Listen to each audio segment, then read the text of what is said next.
Gelora-Bung Karno Sports Complex in the historical city of Jakarta has been the host of some tremendous events over the last couple of decades. This week, the 13th World Wushu Championship is in town, which means over 1,000 of the best Wushu exponents in the world are here to battle it out for the title of champion. And yes, being such a significant event, it did have an opening ceremony, and this is what it looked like.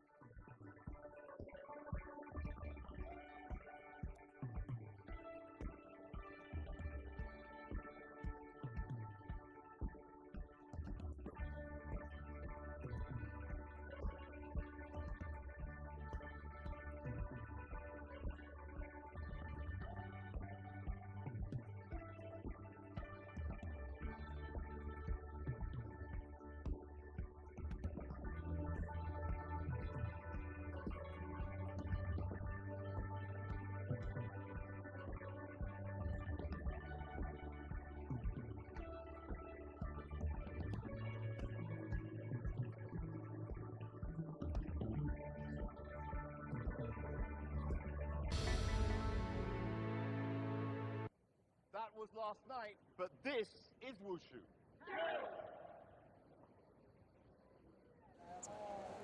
Cue, guys, we on?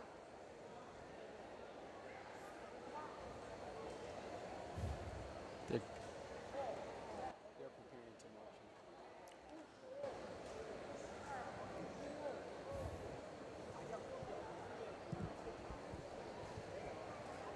Hello, guys. Are we on now?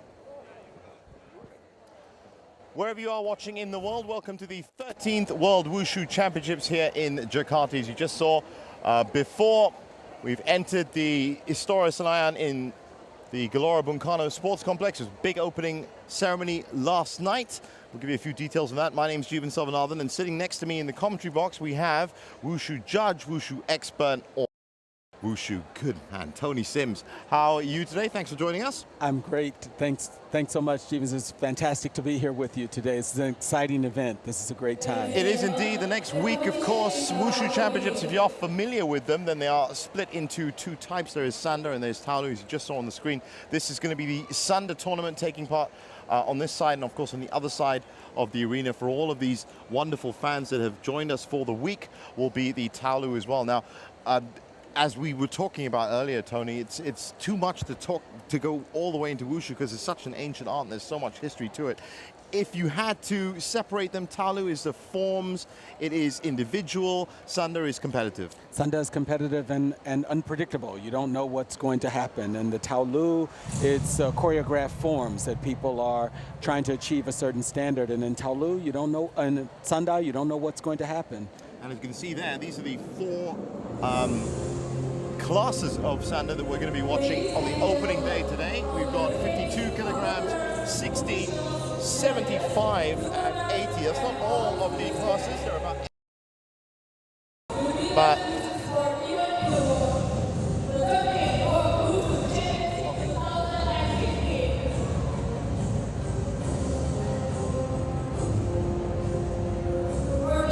as we see the start list here, these are some of the big names who are going to be opening the event in terms of competition. As I said, there was a glitzy opening ceremony here in this wonderful Gelora-Bung Karno Sports Complex last night. None other than Jet Li. Well, you'd probably know him as action movie star, but of course, Tony Wushu master Jet Li here.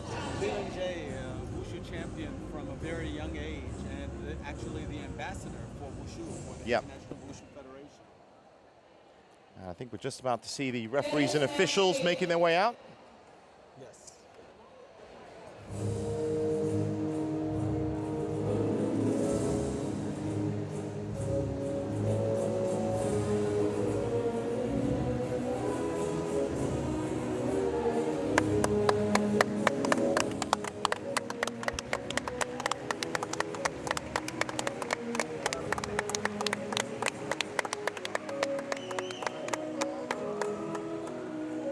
The men and the women who will be marshalling and adjudicating, or at least taking care of, the competition as we go through the week. And as I understand it, there will be a minute's silence for the tragic events that took place in Paris last night, which sadly have overshadowed the opening.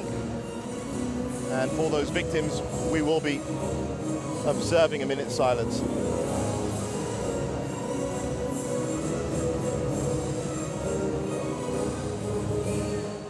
Ladies and gentlemen, allow me to introduce you all of the judges. Chairman of Jury Committee, Mr. Chen Huorong from China. Members of Jury Committee, Mr. Ishihara Yasuhiko from Japan. Ms. Lu Xiaoling from USA. Ms. Li Xiaoqing from China. Mr. Peter Wang from Great Britain. Mr. Sherry Mustafa from Egypt. Mr. Shang Xiaoyu from Australia. Chief Referee, Mr. Su Changlai from China. Assistant Chief Referee, Mr. Iwan Kwok from Indonesia. And Mr. Muhammad Hufalami from Iran. Hello, Iowa judges, head judge, Mao Chuan from China. Judge number 1, Wei Chuliang from Singapore. Judge number 2, David Rani from Indonesia. Judge number 3, Liam Aptiende from Netherlands. Judge number 4, Patricia from France. Judge number 5, Tan Jin-Fu from Malaysia. Judge number 6, Matthew Wong from USA. Judge number 7, Lee Kwang Hui from Vietnam. So these are the judges that will be looking at all the competition every week. Tony, of course, you have been a judge before. We'll just get to exactly what that entails in a second. Because, as I said,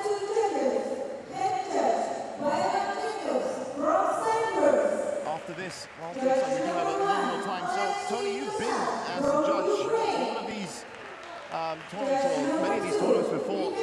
It's going to be a high-pressure, intense job. Oh, for sure. In fact, this year there have been some innovations, so now they will display the judges' scores.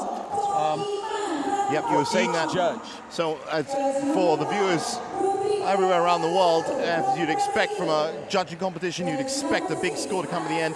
The new regulations means that after every bout, every judge is going to hold up. For each individual judge, so there's increased transparency.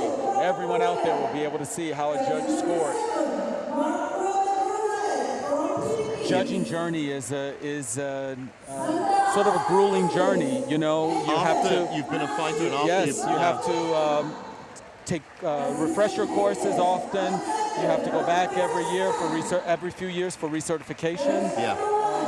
I'm assuming that recertification and certification process is. Oh yes, tough. a week-long course. Wow. You have to demonstrate skill. You have to take a written test. You have to take a performance test there. And that's what each of these referees and judges that we're going through now. Yes, we're looking at our judges from Sanda, our 5th George.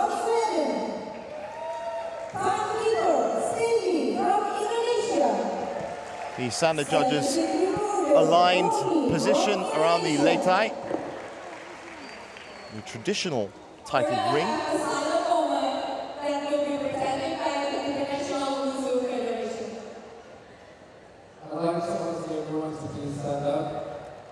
And now we will be observing that minute's silence for the tragic events happened over the last 24 hours.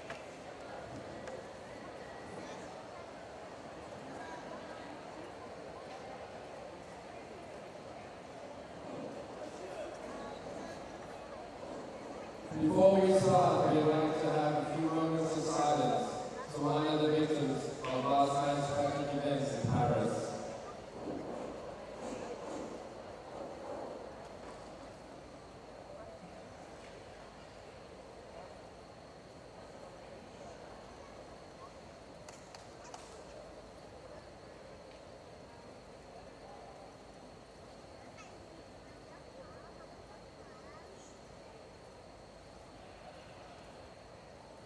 Thank you very much. Let the tournament begin.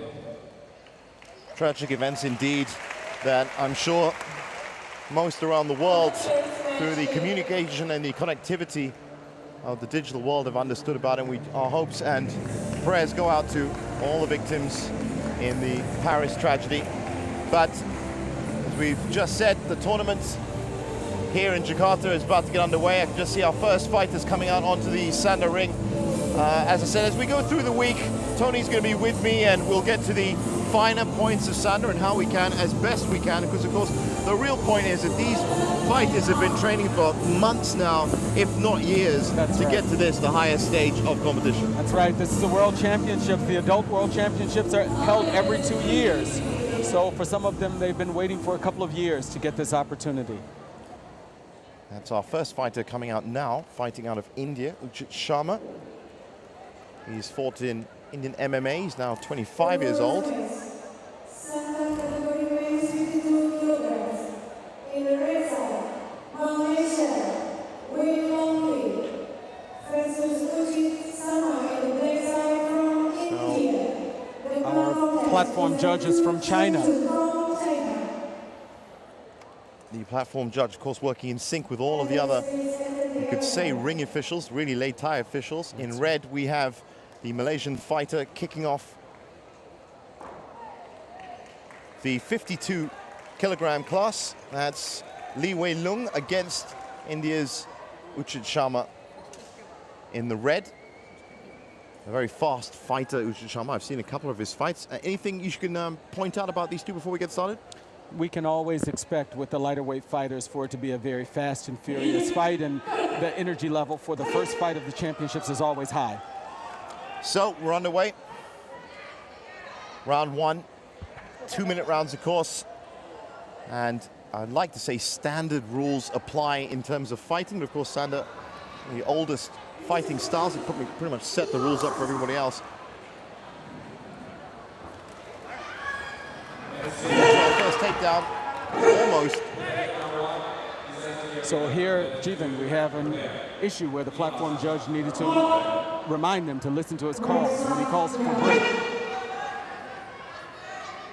Once your glove touches the ground, there's a break because fighter's already lost balance. And you have to reset. That's right. There's a point awarded there. Those white gloves the referee is wearing, oh so important in the gestures that it makes.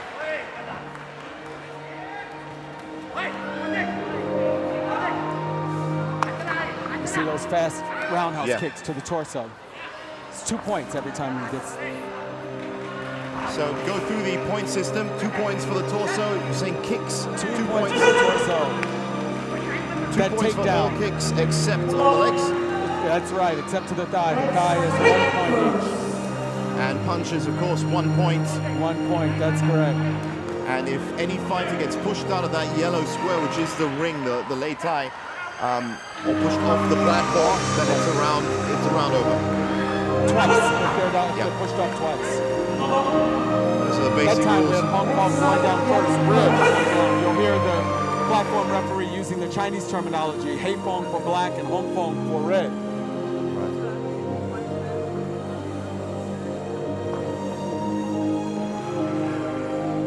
So as expected from the first two fighters to step into the Lei Thai, probably a bit cagey, been a couple of attacks, but nothing really too serious as of yet.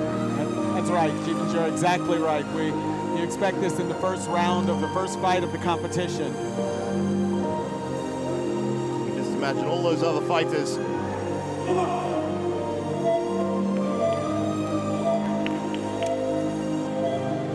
And there are some 186 in the men's draw for Sanda. Of course, that's over the classes.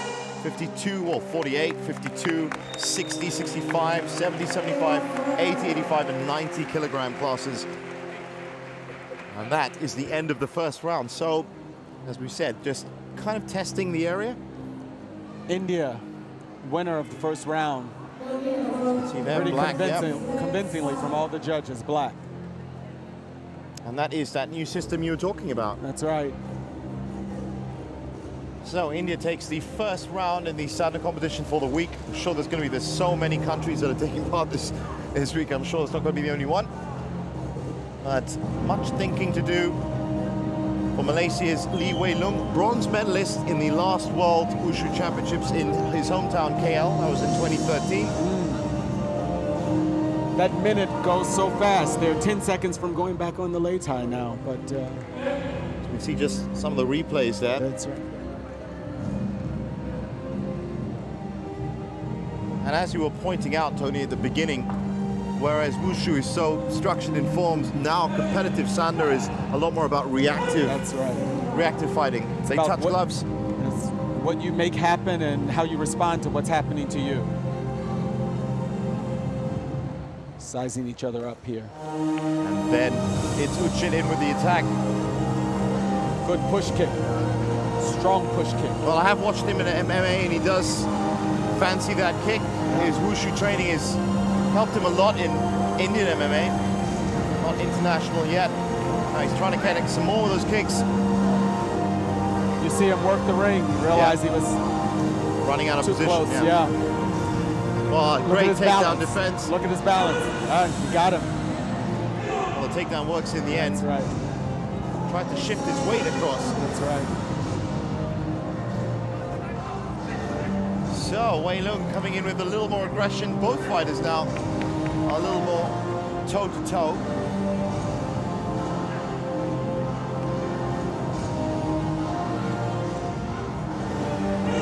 And there's another takedown. That's right. This time, the other way round. Uchicharma right. already 1 round up in this fight. That's right. So you feel the sense of urgency from Malaysia. Running out of time. You saw Lee him Wen-lung. glance over to his coach. He's hearing the... It must be difficult to, when you're in the fight, apart from the clocks that are around, to actually keep in mind exactly how much time you have left in the round. Absolutely. Oh, look at that. That's a super, super technique. Difficult technique. Uchicharma's definitely put a statement of intent out here. You can see all that extra experience in competitive fighting in MMA. That's the one thing it will add for you between the competitions. Yeah, because it's constant and, That's and right. it's frequent. You have a lot more of those competitions going on than you do world championships. Uchit is fighting out of the corner. He's managing to stay on the platform though, as he cycles around to get more space, and then he goes for the takedown. 2 points. And that's a clear 2 points for him. Time's winding down. You hear that 10 point. Well, the great thing about having these individual scores being put up is that right now, if you can see it, Uchicharma is scoring everywhere. That's right. And those bleeps signify the end of the round. Look at that point disparity. I'm sure we're going to see a few replays in a second. And if you look at those, wow, absolutely blitzed out on the scores. In terms of judging, what did he do well then? His takedowns, he every time he's still standing, that's 2 points. He had quite a few of those off the platform. There were 2 points. Those kicks, worth 2 points. When you see that 1 point from the other competitor, it's that one takedown. The punches have to be very clear in order to really get those in. So there you go, our first winner for the day. Plenty of bouts coming up here at the 13th World Wushu Championships, but our first one, it is a 2-0 win to Uchicharma. So you see this is very unique to Sanda. The competitors go over to thank each other's corners, to greet the other coaches. So that he is, came over to. I've seen there is a lot of respect that flies around pre and post, but I've never actually seen that before, actually going off and doing that. It's good to have. We also, Jeetans, if you just noticed, we had a judge change out. Our number 2 judge over here just changed out to probably someone from his country was fighting. So to avoid a conflict of interest, you'd have that change. That's good to see as well. So our next fight, Gunawan from Indonesia taking on Lam Man Khan, 26-year-old from Indonesia. Studied boxing and Sanda. We've also had a change of our platform referee. This is the Philippines represented here. And unlike our first 2 fighters, immediately straight at each other. Listen, still hearing the referee have to get their attention. That's that nervous energy you talked about.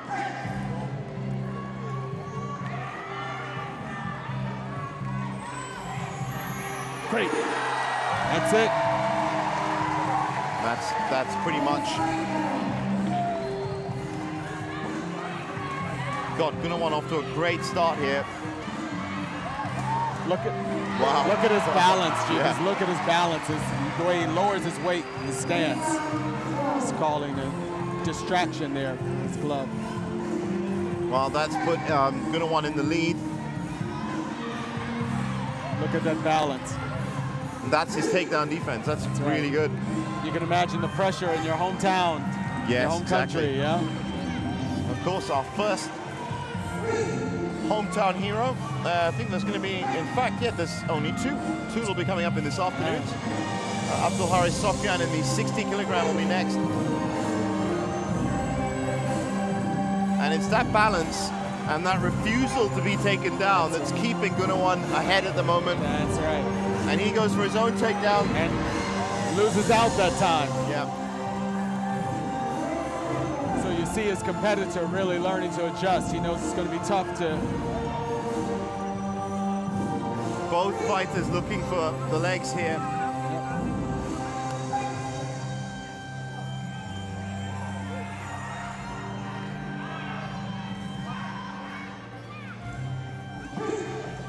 Wow, this really does showcase the stark difference you can get in Sanda. By being free fighting, you can essentially have fights that evolve into different things. Now I'm switching to a few punches, but it's another takedown. Exactly, Jeevens. You notice there's a lot more clinching in this fight than in the other fight. Yeah. Wow, those points I can tell you now are soaring up for Gunawan. That's right. 8-2, 9-6, 8-2, 12-7, and 9-2. It's all looking good for him. And with only 30 seconds left in the round, we've got to fancy him to take first blood in this fight. Sure. That's a big deficit to catch up on. It's You'd have to go an all-out offensive, I'm assuming. There is still, of course, the second round for... Whoa! And off. Physically carried out of the Muay Thai. That's right. But the point going off didn't count, just going down since he went down first. Right. Really, he's racking up 10-2, 11-6. He's leading now. All four judges by at least 8 points. So Gunawan's going to walk away with this round. Yeah, pretty decisively, Jeevens, you can see. He had his control throughout, all the way. There was that brief time where they both switched to more of a conventional fight pattern with the boxing, but in the end, when it came down to takedowns, no surprise there, the round winner red. You mentioned this earlier. You can see his experience. His experience. Yeah. It's a very rare, maybe one takedown that the guy really struggled with, but other than that. And that was really losing his own balance and helping him out. So Laman Khan with a lot to do if he's going to get himself back and force a deciding third round. Will be 4 52 kilo class bouts before we get to a slew of 60s. There's about 6 of them. This is where you rely on your coach because they're able to see some things that you couldn't see there on the ring. So you can see he's for sure telling them some things that he saw. Yeah, definitely. The coach is getting the words in. The referee's ready. The fighters are ready. Round 2, second bout. First day of the 13th World Wushu Championships. The Sanda draw, men's. And again, it's grappling, Tony. That's right.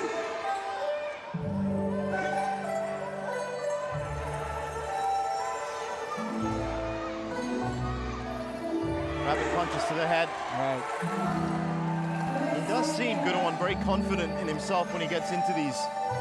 He knows he's not going to be taken down. Look at the way he lowers his body. Well, you can now hear some of the hometown support from around the stadium, and that's going to really give him a great boost. He's going to have heard that over the music, and the music, if you're wondering about the music, well, there is a Taolu competition going on right next door. Tai Chi Chuan. You can imagine that Indonesia's been preparing super hard for these championships being in their backyard. So a little bit more tight this time, just Oh, about sure. 3 points between each. Really is useful to have all these individual scores That's from right. the judges. You can see how the judges are thinking as they move through. And Gunawan's still in the lead here, so he's got about a minute where he could stand off. I don't think he will based on the way he's been gouging in. His clinching is actually hurting Hong Kong a lot more than him, because while they're clinching, he doesn't have a chance to Yeah. earn some points. So The fight becomes static. that's right. So Laman Khan is probably going to shift away from that in this last minute, away from clenching, try something else.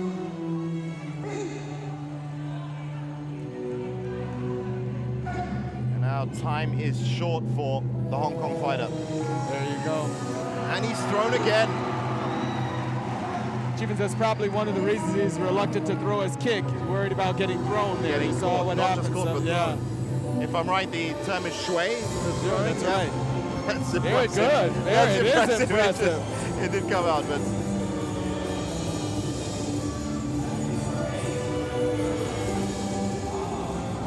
Now we see more punching. well, he's running out of time now. Yeah. Laman Khan, he's going to have to try everything. And so far, nothing has really broken through the defense of Gunawan.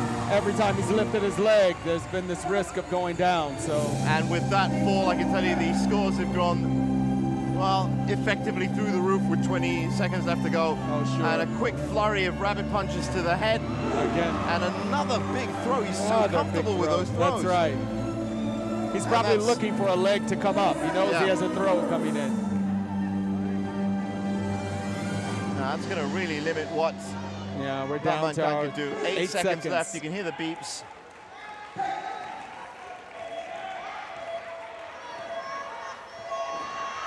Well, wherever he came from, he was getting thrown. And now the scores mean that for certain, Gunawan is going to walk away with the second round and the bout. And the bout. And I'm sure we're going to see some replays as to the key points of that, but we know the key points of that. It was a great awareness on the lei tai for a start. On top of that, it was wonderful control and balance. You see his real mastery of moving balance around and his opponent's weight. As soon as the leg comes up, he's on him. Catches him out. So thanks to the judges, and thanks, as you said, to both the corners as well. Right. And it's good to see that just in our second bout, we have already seen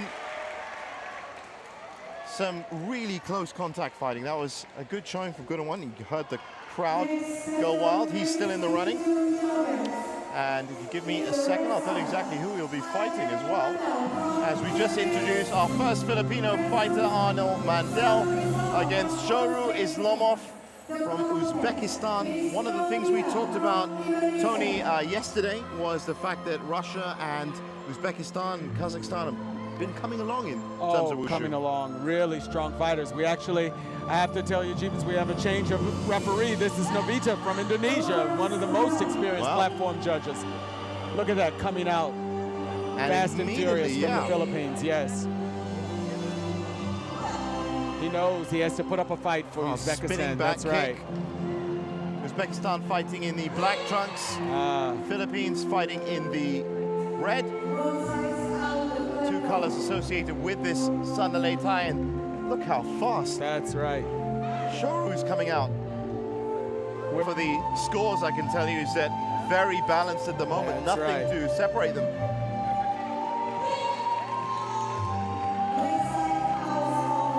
Shoru Islamov off the lei tai is going to watch that now. He doesn't want to lose this round by being ejected twice. That's right. Really balanced fight here, Tony. You see the experience, you see the Sanda experience from both. That's a perfect example of just lowering his weight, not going to be taken down. Yeah. At center of gravity so that you can't really be tipped over. Oh, right. wow. That's right, holding on. That's that great- experience. Great tip from Arnell there, just hanging on. Just trying to get him. There he goes. And a great takedown there. Shifted his weight, switched it, and that's given him a good points advantage, Arnell Mandel.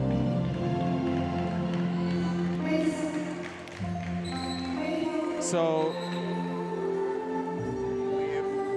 have a medical emergency here for fighter in black. That's going to be our first medical emergency That's of the right. day as well. Did you see what exactly was wrong? Is it a split Probably lip? just some bleeding. Yeah, cut occurring. around the mouth by the looks of it.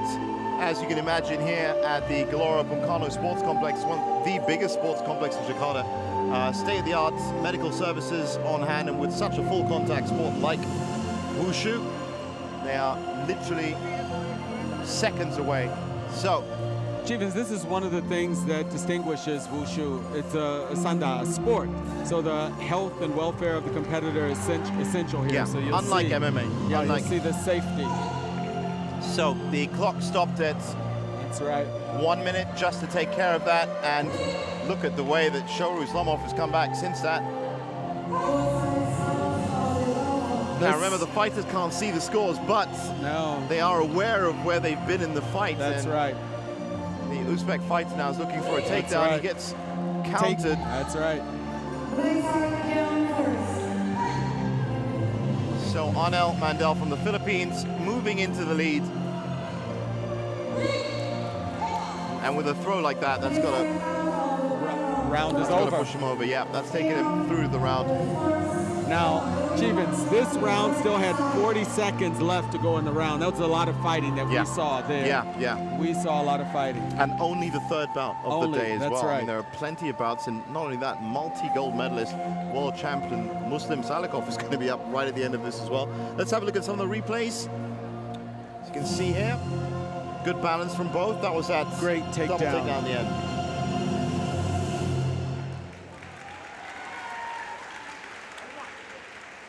What do you think? This is a perfect example. There are lots of techniques that didn't quite score, but because they had many more techniques, they had greater chances to score. Yeah, and they were also That's right. looked at by the judges. So that's the first round down. Now with this second round, you're in the second round of a Sanda fight. You know that pretty much anything goes in terms of what's coming at you. What would you think? What would be your thinking if you're behind? His spinning side kick, I guarantee you I'd imagine within the first 10 seconds, we're going to see that spinning side kick again. He's trying to score some points, get some points up, because he knows he's got a tough fight ahead of him. That's a good chance of getting a contact with that, of course. Coming off the blind side, that That's kick right. hit the torso, that'll be 2 straight points. That takedown, of course, 2 points against him. As a spinning back fist. Yeah. He likes his chances with spinning. Wow. That's a great technique. That's a great takedown. Simple, lifted him right? off, yeah. That's right. Now you've got to remember, wherever you're watching in the world, it's not just a question of picking up your opponent and throwing him on the ground. Your opponent is trying his hardest not to be picked up. That's right. And right now, It's a little desperation there on the side of Uzbekistan. He's got a fight ahead of him. Mandel is really yeah, he's taking locked it. up. He's locked it up. You see how fluid, how open he is with this technique. Look, at He will, knows, he's yeah, pushing. he knows Yeah. exactly where he is and what he needs to do. Every time Uzbekistan goes down on the mat, he knows just how He's many getting points further behind. and That's further right. away. So he's going to try He's bigger going and off bigger the, moves. off the Things leg off. tie. And That's with right. that might be game over. He's got one, but it just breaks your spirit. You can see it in the fighter. It's hard to come back off that punch. You see the energy drain in the fighter. Look at that. And there's just another one. That's it. Fight over. Just what you said earlier. Yep.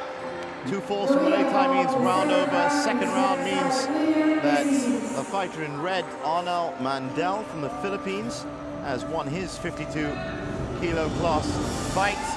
And there wasn't really much for Shoru Islamov to do in that second round. He, as you said, Tony, he needed to have bigger and bigger attacks, and there was just too much defense coming from Arnel. This fighter was tough. He was tough from the ground. He was tough from punching and kicking.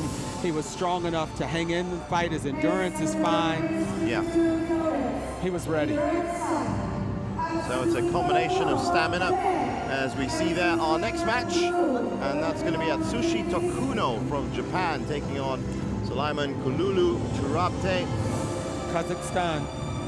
So Well, You know, at the risk of making a sweeping generalization about Kazakhstan, I have to say most of the fighters that I've seen in MMA and the other disciplines, they're stocky. They definitely have a lot. They have a low center of gravity and they're big and look almost to just emphasize what I'm saying. Look at that. You've got a almost tight fighter.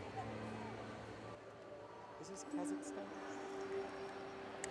I think so.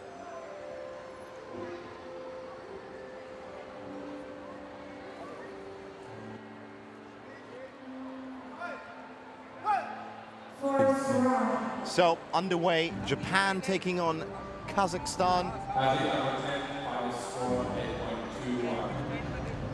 Athlete number 11, into the arena. Athlete number 12, prepare. And we are seeing a tough match right from the start. That's right. And again, you can imagine that Sulaiman is going to be a little bit harder to pick off the ground. Now both these fighters a little bit more cagey, but coming in with the fists. And the referee coming in there, ordering for breaks, and they do that. Oh, yes. Unlike MMA, which you get the big grapples, and the fighters are separated if they clench for too long, or if it's not evolving into something else. One of the things you notice, Chief, is we've changed yet another platform referee. Yeah, you know, and that's so, as I said, to not have. That's right. As you saw from the number of referees and judges around, it's good to have so many. That was an interesting move. Yeah, it's really a loss of balance more than anything else. Well, that's going to be scored against him, and that's actually the first point that Atsushi in the red has taken. Very close fight so far. With 50 seconds left in the first round, this could go to 3.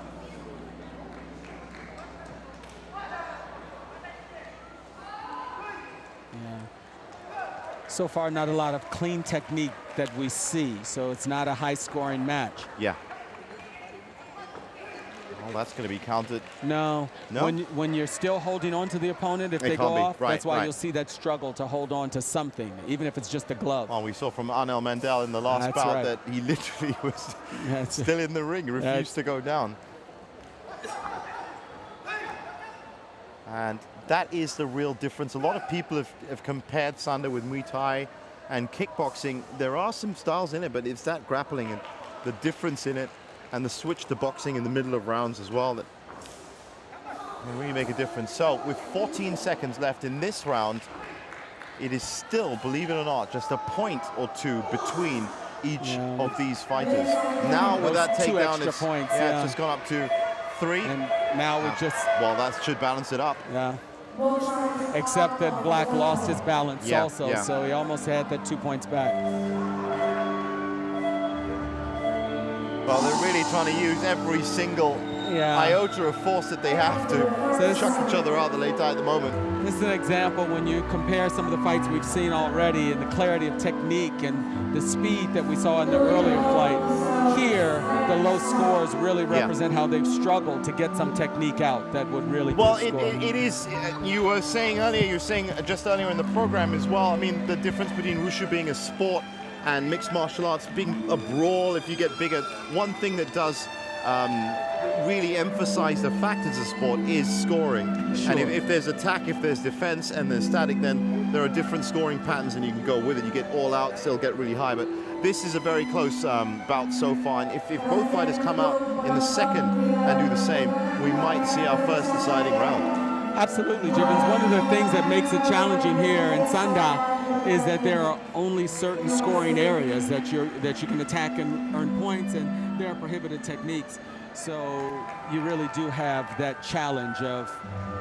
I'm assuming prohibited techniques would be the same as some of the other martial arts, chokeholds and... You can't use elbows, you can't use knees. Of course, knees and elbows are, especially elbows to the head, I know are very, very well legislated.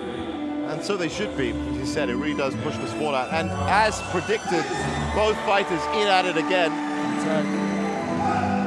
And that's actually 1 point to Sulaiman in the black. And he's leading this round. Let's see what he can do with that. Narrow, slender lead. Goes for the sweep. And that's 2 points clear for him. Yeah. Much better round from him. Yeah, it's better for him. This is a matter of Red really not controlling his space in the ring, and you could see his reaction to it. He knew he shouldn't have lost that. It's a matter of circling back.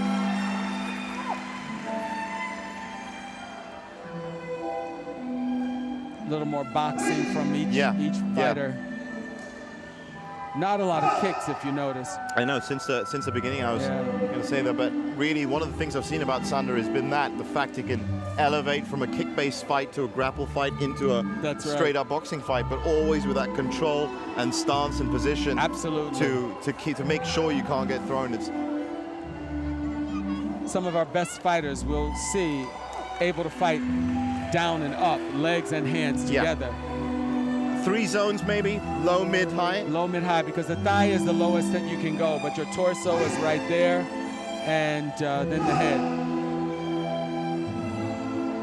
So a couple of mid punches there. Couldn't really see if they connected or not. No, but it's really hard. Sulaiman doing well in the points here. He's got a good 5-point spread. He's got to make sure he doesn't get taken down in this round, and 30 seconds could see him tied up.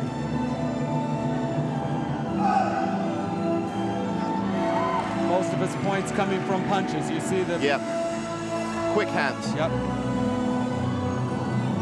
Well, it looks like he's done it. Sulaiman Turatbe may have just punched his way to a deciding round, our first deciding round. Oh, but there's a big throw at the end. Both guys out. Both guys out. And that was with 3 seconds left on the clock. Yeah, we're pretty much... He's done enough. Finished for this round. As long as he doesn't take a couple of big falls in these last few seconds, and that's exactly what Atsushi's looking for. Done. But held nicely at the end. That's right. So, clear winner by about 6 points. He heard that gong go off. He knew he just needed to last until the fighters can hear that beat, beat, beat. So, in the black, as we see on the screen, the round winner, it's 1 apiece between Sulaiman and Atsushi, as you can see right there, and I'm thinking we're going to get some highlights of that round, and there were plenty of them. As we look at the scoreboard, that's our first deciding round in our 4th bout. This is what every fighter hopes for. Yeah. That you still have another day, right? You have another round to come back to. I'm guessing if you are balanced up, 1 apiece, that you kind of now know that you've broken the defense of your opponent. So notice the gong has gone off, and they're still trying to get some energy. So that's the downside. You have the other 3rd round to go. You see, but you're Red's out, still you're not totally out of energy. That's right. He's still. They've been motioned up to the platform by the referee. Well, to be honest, they've actually been pushed onto the tie, whether you're ready or not. Let's go. Round 3. This is where it's a case of stamina and will. How badly do you want it? Yeah. And we're going to see a lot of this as we get to the quarterfinals, semis, and the final later on. There's some really intricate fights that can turn up this week. But already some great quality that we've seen, and a big fall for Atsushi earlier on, and that's going to put Sulaiman higher up in the contest. I wonder if Sulaiman will now, even with this... unlucky. Yeah. Now, was Atsushi off balance? Would he be judged as being off balance there as well? So, really quite lucky. But he already, after the takedown had occurred, that was where the stop occurred. So he got the points. He got the 2 points. So now I can see a couple of judges scoring Atsushi That's right, ahead. They're scoring the point. They're scoring that punch, that left. That's brilliant. And so with those quick jabs, which can be used to touch distance, but in this case, for Sulaiman, has got him right back in this. That's right. He's got to make sure it's a clear shot that the judges will score as a real punch, not a glancing blow. Right. Clean contact. That's right. Oh, great hand kick, punch kick combination. He realizes that the guy's open. He can punch and score points. He's not making points on some other things, but those punches are going to keep him ahead. Have a look at that. He sees his opponent's legs are tired. He's not going to use his legs, and as long as he's lumbering, he's open. See him hanging on. Well, I can tell you now, looking at the judges' scoreboard, I mean, it's too close to call. A couple of judges have definitely scored Sulaiman ahead, but these last 35 seconds are going to be so important for him. If he can just connect with a few more of those jabs, get a few more of those quick hands to Atsushi's face, he should have this. Ah, that's doing well for him. He switched to straight boxing. That's and right. two sluggers. Straight, that's right. But you can really see that fatigue and that That's tiredness right. now working on When both fighters. when you're so tired, you can't get your hands up to block. That's where Sulaiman is. You see him. He sees the opening. Go down low, come up high. Wow. Just now when you said that, for the first time in my life, I could feel the pain of holding your hands up to block. That's it. Look at. That's a proper takedown there. That's right. But neither one moving very much. It's all the energy it took out of Black to just make that takedown. I think that's made it unanimous for him. Yes, it definitely has. With just 1 second left, he's definitely one of 4 out of 5 judges have gone the way of Sulaiman Kululu Durapte. As you can see there, only one judge scoring it. Red, amazing advancement in technology to have individual judges put up on the scoreboard, but as you can see there, not just a round winner, but after losing the first round, Sulaiman Kulu Durapte has come out and won. And there they are, looking very tired. That's right. It's a tough one, and respect for each other, you'll see. I'm sure getting through the fight, you'll see it. You know, one of the few things that I've seen as we look at Sulaiman walking off and our next 2 fighters coming on is I grew up with boxing, conventional boxing over 12 rounds. You see how tired fighters are after 12 rounds. But in fight sports with just 3 rounds, to see how tired they can get by using all parts of their body. That's right. That's what really does the core in the end. Our next match, Kevin the Machine Gun Petchy, another MMA fighter, against Lucas Queiroz from Brazil. Now, I'm assuming Brazilian fighters, Tony, they've got to be pretty smart at this. You know, Brazil had a rich history in Sanda for a while, but as with all countries that you go through evolutions, France is very strong. Yeah. And so Brazil, you have up-and-coming fighters, so you never know what you'll see. Some of their more experienced fighters have aged out of fighting, and that's one of the fighters serving as a coach now. I remember him during my years judging I did say, ladies and gentlemen, he was the man, and he is the man. And it's great to have you here, Tony, as we kick off round 1. Brazil versus France, such a massive football rivalry. Who would have thought they also have a Sanda rivalry as well? That's right. It's great to see, and this looks like a fast and frenetic fight. I did see Kevin sparring earlier on. You see Look at that. You see? He found a leg. That's right. And now going for the out. No. Now, believe it or not, even with all those punches which didn't connect, Brazil ahead already in this fight. Lucas Luciano Queiroz Because of Pereira. the kick. Landed a kick. That's 2 points there. This machine gun's going to make some. He stays within punching range. He'll make it up with punches. Yeah. Well, look at that balance. Great control. Takedown defense from Lucas. I'm assuming one of the, well, I suppose the disadvantages of a takedown is if you don't get it right, then you're caught in that clench and you're open to punches. We saw that earlier. Yeah. You don't get it right, you lose your balance. Yeah, exactly. Almost. Good balance again. What Brazil is showing us is that he's willing to put his leg up, but he also has good balance. He's grounded. And you can imagine people around the world watching how difficult it is to balance on one leg anyway. But if you've got somebody that's trying to actively pull your second leg, you can just imagine what it's like. So, as Tony said, you've got to keep your body low. Harder to do for 2 tall fighters like this, but still, You hit it right on the head, Jeebus. The fact, I'm impressed with how long these guys' legs are and how they are maintaining balance. Yeah. Because France is really pushing. He's trying to get that takedown. And he gets it. He got it, but he may have gotten both. Yep, no points. No point. Well, it actually a couple is of wrong. points. No, he's overruling it. Head judge overruled it. Both of them went down at the same time. That whistle and the points was overruling. have gone back. That's right. Wow, who needs to... a walking computer right next to me. That's great. And with that disallowed takedown, we now have Brazil steadily putting on points from a combination of the punches building off that big kick in the first round. And James, isn't it great that we actually get a chance to see that? We're counting down to 3 seconds, and this fight is pretty evenly matched. But look just at the one. That's right. Just one by about, on aggregate, about 3 points by Lucas. Now I wonder how much, as we used to say in London, how much puff, how much wind has been taken out of Kevin, the machine gun, by this approach. Just so much movement. Well, he definitely brought his fight to round 1. That was dual the takedown. That's right. Right. Now, how important that would have been for him. Sure, that's 2 points if he had 1 point if he had landed on him.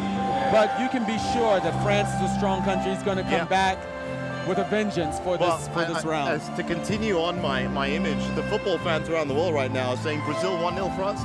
If this is the World Cup final actually replayed.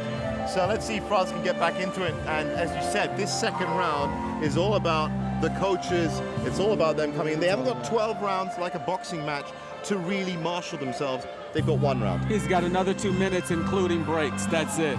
For red, it's to stay on top. For black, it's to try and get us to that 1-1.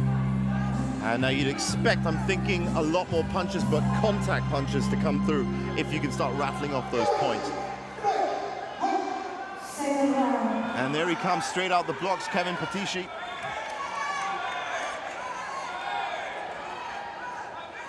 Red is scoring with kicks too. Well, he managed to land a few punches in that opening flurry. That's right. It's still not enough. Lucas. And he's scoring points down. He just went down. Now, you may not have been able to hear that kick from wherever you are in the world, but we can hear it up here.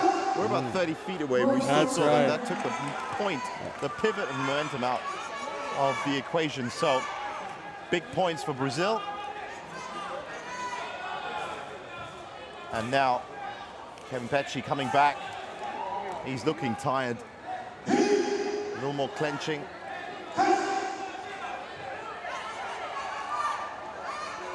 You see the energy. 1, let me make this round. 2, I got to get back in this fight. You see it. Yeah. You see it. It's a lot more. Look at that. He did, considering great takedown defense. That's right. And Red hung on to the edge. He made sure. And then pushed him off. Literally pushed him through. We talked about how hard it is. Big points now, and look at that leg. How well it's balanced to stop himself from being thrown over. And it's that kind of technique that's given Lucas Luciano Queiroz Pereira the initial, possibly uncontestable advantage. He's really throwing his weight in, throwing his body in. He finally got one. He finally got one. But you see what it takes out of him for that. And now he's got to try and depend on his punches, try and make up some ground in the. Had a front kick that didn't go through. That's right. So now Brazil really needs to make sure he holds on to this. We have 30 seconds. He can't afford, that's right, Lucas, any kind of takedown or out at this point. He has got enough points ahead, and, well, 3 of the 5 judges so far. So you see France not taking any chances there. Well, 2 points for him. 2 points for him. That's put him right back in it. That's where that energy level for Brazil, he never should have. Look how close it is, and that's another takedown. That's a 1 point.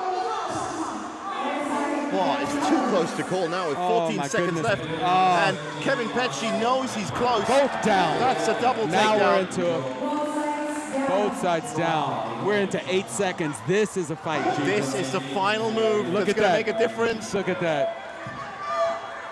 Just trying to hold on. Kevin Petici's so close to taking this to a third. And the fist is in the air, and for good reason. That was too close to call for Lucas Luciano Queiroz. Look how close that was. Barely. Look at the numbers. And that was all from that last takedown that came That's down. right. And good to see, almost like basketball. You can have so much happening in the last 15 Last seconds 15 seconds. of the match. Well, 3 2-point techniques, and you're up very 6 close. points. You Very know? close Yeah. for Lucas as he wins it. And he takes that. And, well, you got to feel sorry for Kevin Petchy, the machine gun. He's come in and he felt a little bit of pressure in that Looking his first. head down. He's really disappointed because he knew that he was facing a competitor that he was competitive with. This Well, was a I was competitive going to fight. ask you, with Brazil, Brazilian Jiu-Jitsu, Capoeira, do you feel that more exponents would be going towards that than... What Brazil has, I'm telling you, his coach was a serious fighter. He was one of Brazil's strongest fighters. What they bring is the experience of Sanda. Right, So what do you need to do? Yeah. He really held his own because France could have taken him down several times, but it was his ability to hold his balance that really saved that fight for him. We have a fight coming up here, We have, Jeevons. our fighters are entering the Turkey. late tie. It's Hazim Erdem from Turkey taking on our second hometown hero, Abdul Haris Sofyan. I'm sure there's going to be a bit of a cheer should he get through this bout. But he's got a tough competitor. Turkey is one of the stronger countries. So round one, off we go, 2 minutes in. This fight number 6 on day one of the 13th World Wushu Championships here in Jakarta, the Istora Senayan, where you're joining us around the world. There's a takedown. He got one. And that's a clean 2 points to Indonesia. And you heard the crowd appreciating that. And he's going to build off that. Oh, couldn't quite hold himself. Almost both fighters down. So he maintains his 3-point advantage. It's a punch and a takedown. That was a thigh kick, and look at that. Look at him holding on. Did you see this turnaround and reverse and put him down? We saw a little bit of that from Brazil earlier on. Get yourself in a situation, possibly the most difficult one. Look at that lift. That is a huge lift. That's a sumo lift. That's almost. right. We're into 60 kilograms. These guys are not going to be lifted easily. Yeah.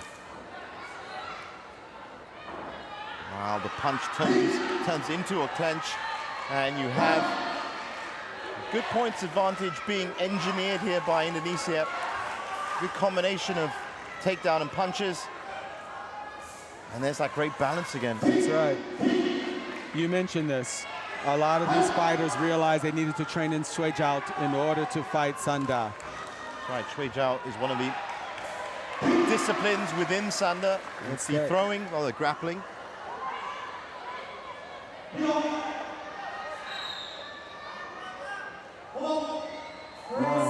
Red side down. Chief referee overruling the call. Platform referee.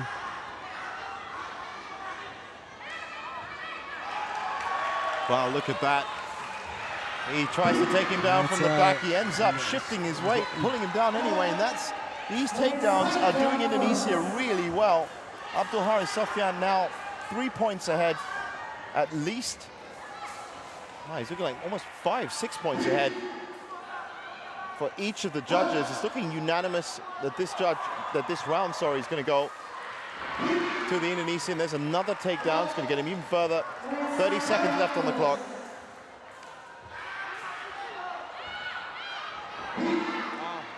Black was taking him down, but he ends up Slips. taking Yep. him down. But I just think this point differential is going to be too much to overcome now. And there's another one just to put the icing on the cake. And that's taken Abdul Haris Sofyan into double digits. 3 of the judges. Another example of him trying to take him down and ending up on his own. Very comfortable with his takedowns. You see, that's his go-to strategy. Well, we'll see how it holds out for him later on in the week. He progresses. As we get to the last 2 seconds, is there time for one more points haul? No, but that is unanimous. All 5 judges, as you can see, have scored black. Abdul Haris Sofyan goes through as the round winner. What we see is you notice when Turkey's here we have that reverse. Yeah, that was great. Great form, great technique. This is one of the things I was going to mention to you about Turkey. Turkey's not scoring very many techniques with the kick. The kick is not focused and targeted. He's putting his leg up, but he's not getting the points from the kicks. It would seem, though, based on the way the points have been going up, that if you can switch to a jab boxing strategy in the middle of it, you could pull back some, well, depending on guard, of course. Yeah, we've seen it. If something's not working for you, what else do you have to go to that can give you an advantage? Yeah. And that is the nature of Sanda. How are you adjusting your fight based on the fighter that you have in front of you? Yeah, it's all about the moment, it's all about the point. Touch gloves, if we get into round 2, important round. Turkey and Hasim Erdem. You see him shifting already, right? Yeah. But we still have Indonesia going to his takedown. Well, that's right. He's got to jab out the way, essentially, and make sure his jabs are quick enough that they don't get caught. Big punch. Big punch. And that was an absolutely crunching right hand. That must have shocked him a little bit. It shakes your spirit, too. That's what that takedown Yeah. is about. Having a fight there. Well, you can see Hasim Erdem is definitely holding off the punches now as he gets thrown again. That might be a double, right? No? Because he had already called break before he went to Okay, right. look at the energy in Indonesia. Yeah, as opposed to the kind of standoff, That's right. you know. The guy's just defending. Indonesia is really right there ready to attack. And currently the points are tied up in the second round. What Not bad. Abdul Haris is going to need, is a couple more punches like that, maybe a good kick and a takedown. He got a good push kick. That was 2 points for him. That's what I meant about getting some more focus on those kicks. He's moving forward a bit more now. That's a beautiful move. That's a beautiful move. And he's ready to take him down. Classic swing. Literally just shifted all of his weight against him, turned him round, and that's put him way ahead in this second round. It looks like it's going to be a clean sweep in front of his home fans. Another big right hand. Look at that. That's just sheer lower body work, Jeevons. Yeah. He was down squatted.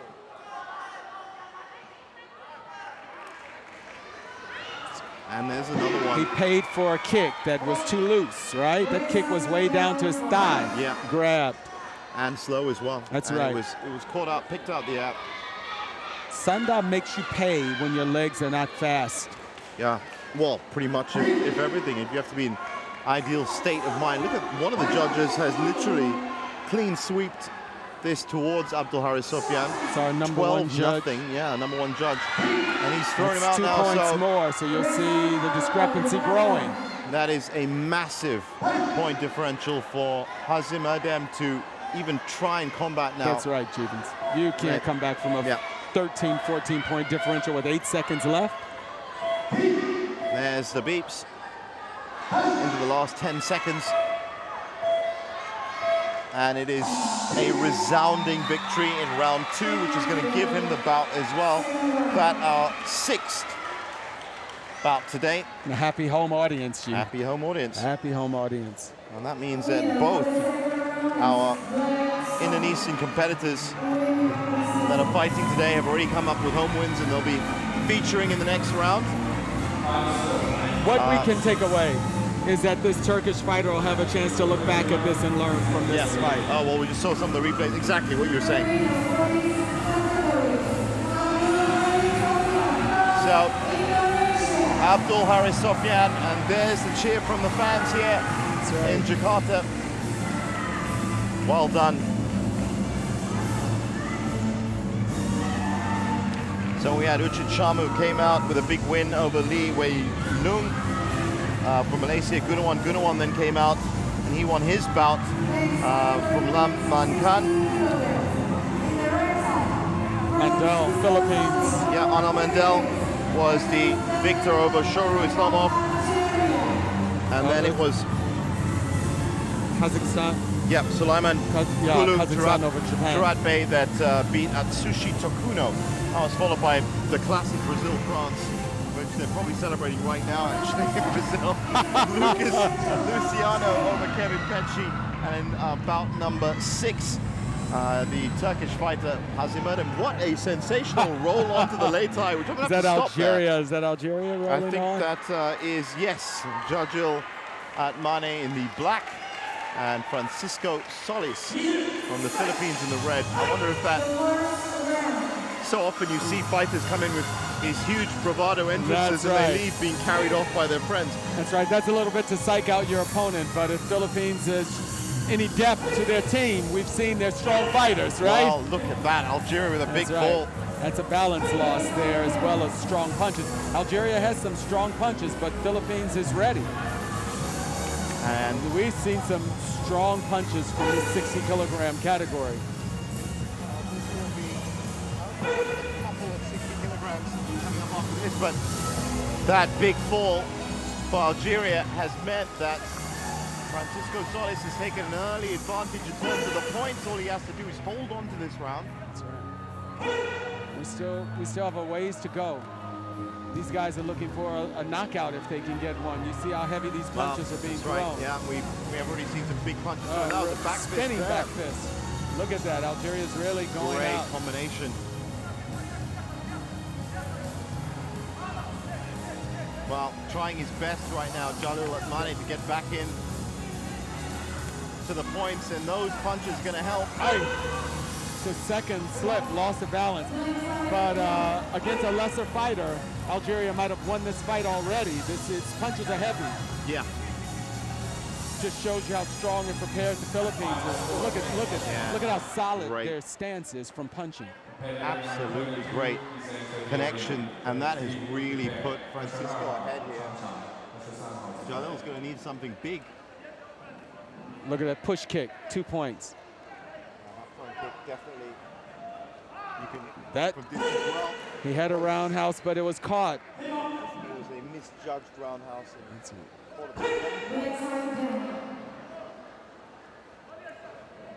Well, this is going to be the Philippines round. Francisco Solis is going to walk away with this one for sure. I doubt Jalil's going to be able to come in with anything serious. Scored some punches there. Some solid punches. No point. Look at that push kick. Front kick straight to the chest. And that's taken our first competitor up to 20 points. That's wow. 21. Really good scoring from the Philippines. That thigh kick. There's a thigh kick. In fact, incredible scoring from the Philippines. And you'd have to fancy Francisco Solis for what he's going to do. I know it depends on the type of his opponent, but 22. That's some strong 14, fighting. 12, 16, we've just seen strong fighting in his ability to take some punches. Algeria is throwing some solid punches. Yeah, as you can see that. Look at incredible scoring from the Philippines. That was really down to speed. That's right. His double combinations for punches were great. And right now, I mean, of course, with each of these points, if you could think about it, for some reason everyone was tied up on exactly the same amount of points, it would be highly unlikely with the speed and ferocity of the attacks that come out from these fighters. And again, you can see how tired they are. It's part of the team just literally waving towels. Trying to get some air in there. That's right. You're in this headgear, Jeevans, and you have the energy from the lights draining you. So you have to be prepared. Your legs are on the platform has a little soft cushion on it, but you see the fighters that are prepared to go the distance, and that's what we see with the Philippines. And I'm assuming also. It does get very hot indeed. Oh, those lights are a killer. So here we go, round 2. Brilliant scoring from Francisco Solis in the first round. Let's see if he can keep those combinations up. He's already got an early point in. Admonished by the judge to listen to his call to break. Francisco. I can imagine that'll probably build up into something. He's trying to work with a roundhouse kick. Look at he's trying to work his kicks in and getting some points with the kicks. A thigh kick just earned him a point, but I noticed him taking some chances. He's round up. All those guerrilla attacks have already put him sizably ahead in terms of the judges. Look at that. What a great combo. That exchange of roundhouse kicks, both of them taking some chances. That's good to see. Look at what a front kick.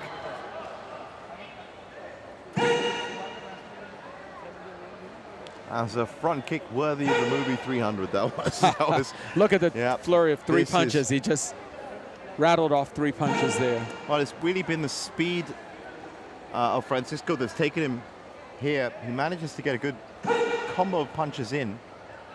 You can see Algeria's trying to figure out what to do here. Well, ideally, that's exactly what you need to do. Is go straight out with your plan from the beginning. If you do have to stop and rethink in the middle of it, there's going to be precious milliseconds.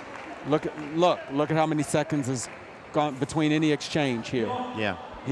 The platform judge just told Haifong he's going to have to move his attack in. If not, he could have been penalized for passive. Yeah, for being too passive. That's right. Well, 45 seconds left. Oh, Look at another that. great combo. That's a combination of at least 4 points. That's 2 4 more points. points. Yeah, and that's why he's scoring so much. Right. That's why he's scoring so big. This is good from Francisco Solis. I'm sure a lot of people are going to be putting a star by his name and looking out for him. He's cruising his way here to the next round. Well, Jeevens, you called it earlier. I think he was our first, 20-point? Yes. Yeah, so First you called person. it. And to be honest, with 25 seconds left here, there's a good chance he's about to hit 20 in his second round as well. You see Algeria's hands are down. It's tough. Yeah, it's going to be tough for him to come back from this. You're late into the second round. You know that the scoring's been tough. You just look at him. And you don't even see him with his hands up. Look at that. He's going to be forward rolling out of the ring because he. This is what you forecasted earlier, right? Yeah. I've seen it in Silat as well. I've seen it in a lot of other martial sports where they come out with a lot of, exuberance. They've been training. The spirit is gone. Yeah, look at that. Absolutely gone. Actually, they just call the fight. The head table just called the fight. He's wavering around. Gum shield just came out. It's always the safety of the fighter. He realizes this guy has nothing left. Yeah. Rather than to risk injury, call the fight. Yeah, the headdress, as you can see there, the headgear is immediately taken off. Gum shield just literally dropped out. And he did hit 20. He hit for 20. 2 judges in his second round as well. So really good performance from Francisco Solis. And at this point, before we get into our last 260-kilo class fights, I'm going to tell you who some of these people are going to be fighting. There were buys, of course, into the quarterfinals. That's the next round, which is going to be happening on the 16th of November. That's 2 days from now. Of course, Tony and myself will be here for it. I can tell you that Uchit Sharma, who won, he's going to be fighting, Din Van Hong from Vietnam. That's going to be happening on the 16th. So Gunawan, the highly favored Indonesian that we saw come out earlier, he's going to be taking on Jose Enrique Garcia from Mexico.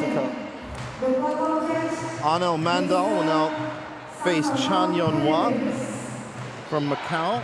And Sulaiman Kulu is going to be taking on Selahattin Yildiz from Turkey. So that could be a big bout. Sure. First of all, we'll get to the rest of them in a second. We have got, as you can see, Jeetan Somanathan and Anthony Sims. Both of us watching on the Sanda here at the 13th World Wushu Championships. Up next. Jeevens, we have Benin here and fighting Macau. And that's right. It is. Fighters from Benin, so this is it's good for the World Championships that we get this diversity in countries represented. Well, there are so many countries that have come here, 1,000 athletes that have joined for both forms and Sanda, Taolu and Sanda this week. Maybe any idea of the type of fighters you get from Benin? Well, you can see right now from his boxing stance, we have a boxer here. Yeah. We have a boxer, and hopefully they've taught him some Sanda to go with that, but you can see his punches. Yeah. Well, he's going to score big on the punches, but as a conventional boxer, wouldn't you be susceptible to the sweep and the leg kick? If you have a fighter that knows how to use that to his advantage. Right. His punches are strong enough. If he lands enough of these punches with Macau, and Macau's not ready to take those tough punches, we can see some real damage there. It's Ezekiel Adande from Benin and Yat-San To. Yeah. Yat-San To. And I can tell you now, in terms of the scoring, well, it's the Macau fighter that is streaking ahead. Not specifically from kicks just yet. No. it looks like some of those punches that Bennett is throwing are not being scored. Oh, big He just got a big takedown. takedown. Yeah. So it looks like someone has helped him with some sway jab. That is Shui Jai bordering on slam. If you wanted to go with the cross-global terminology, but of course in the wushu it is Shui Jai, the art of throwing. But you can see, I don't think we've seen many kicks from him at all. No, no. So it's just been the punches and the throws. Yeah. Doing him well so far. The big takedown helped him out. He's now balanced out his points right. with Yat. Referee steps in. Yeah.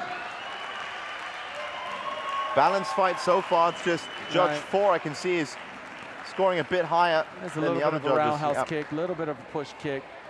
Not as fast as his hands, but he's working him in there. He's Good got movement from him. Yeah, he's got a tall fighter in Macau. That's where Macau is getting some of those points at reach. His legs Yeah, are long. Yeah. Look at that. Straight Look to the at face. And that's going to win him the round, I'm sure. No score. Well, it was broke before. 3.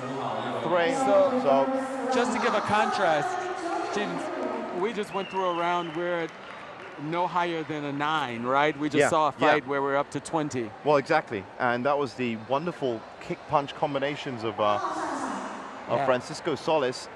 I said star his name out, but look at that. First That's right. drawn score, as we can say, hung judge.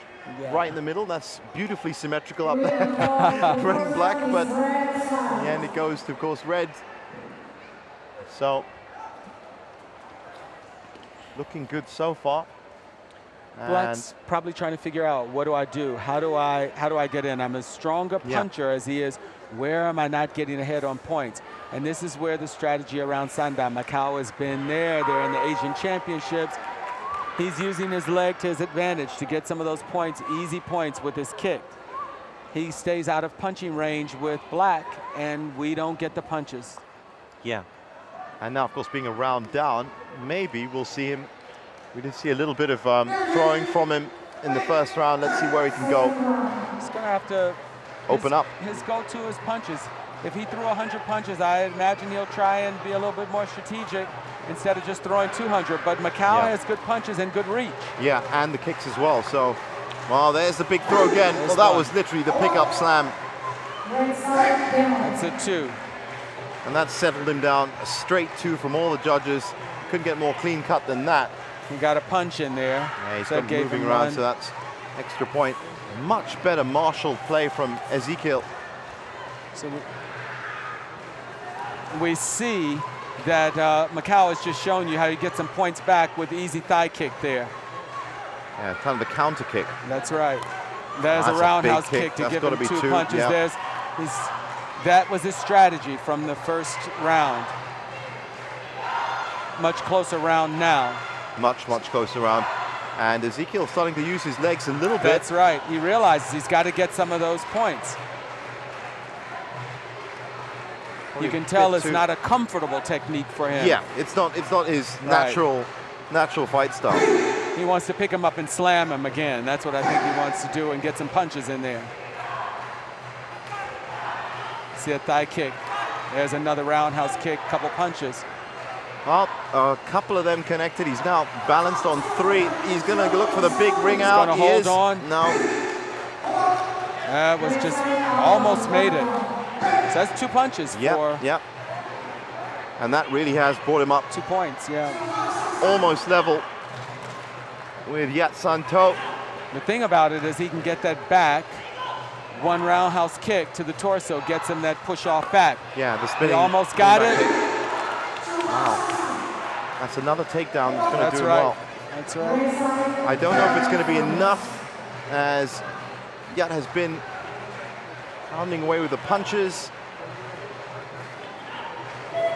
Time running out here. I think he's going to shade it. Yeah, much better for him this round, but Macau enough, didn't yeah. slip. He didn't slip at all. Even with the off platform and taken Yeah. down, you can see the strategy. Here was the strategy.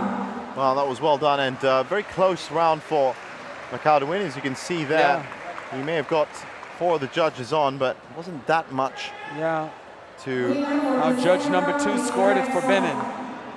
but 5-6, it's close.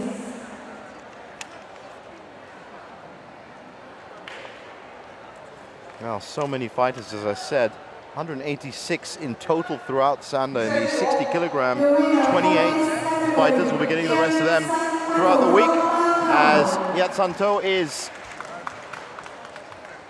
declared winner of that bout. Bout number 8 of 15 this afternoon. And another 2-0 win. And we've had a string of 2-0 wins.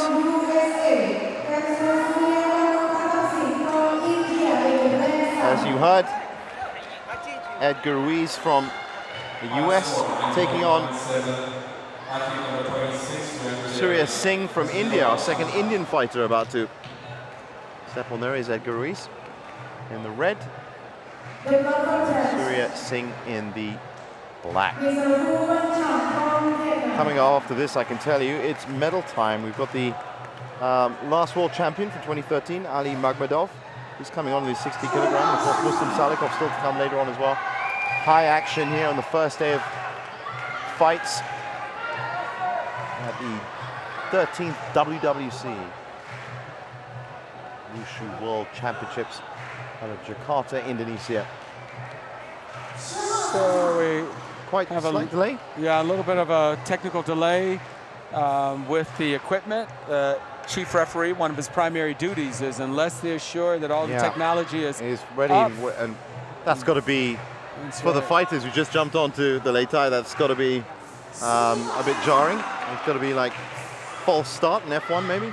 Sure. I think we're ready to go now. Looks like it. Yes, thumbs up everywhere.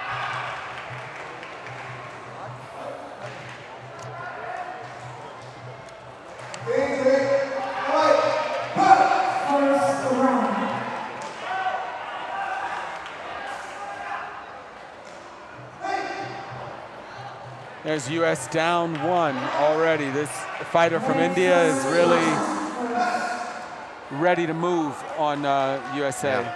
Well, that was good defense, backed out of the way, good movement. You're looking at the difference in fighters' posture. Indian very grounded. US pushed off the late tie there. I can tell you now, the winner of this bout is going to face Ketum Balwadana, another from Sri Lanka in the round of 16. Well, as I said, should be on the 16th of November, but so we see India going for a quick round, getting him off the platform. Possibly looking for a second. That's right. It's a little bit longer of a usual break. Referee calling him over to the center of the platform. Make sure there's no additional coaching that the fighter is advantaged to while we retape the glove. Yeah, and that is going to take a little bit longer. In all of these rectifications, of course, the clock is stopped. It's been stopped at a minute 31 left in this first round. USA taking on India. There aren't very many sports where that happens. Very different sporting backgrounds, but it has to be said, Indian sport recently has been moving into a lot of different areas. Badminton is one of them. They've got at least 4 or 5 in the, well, and it's good to see them on the Wushu stage as well. Sure. As one of the nations here.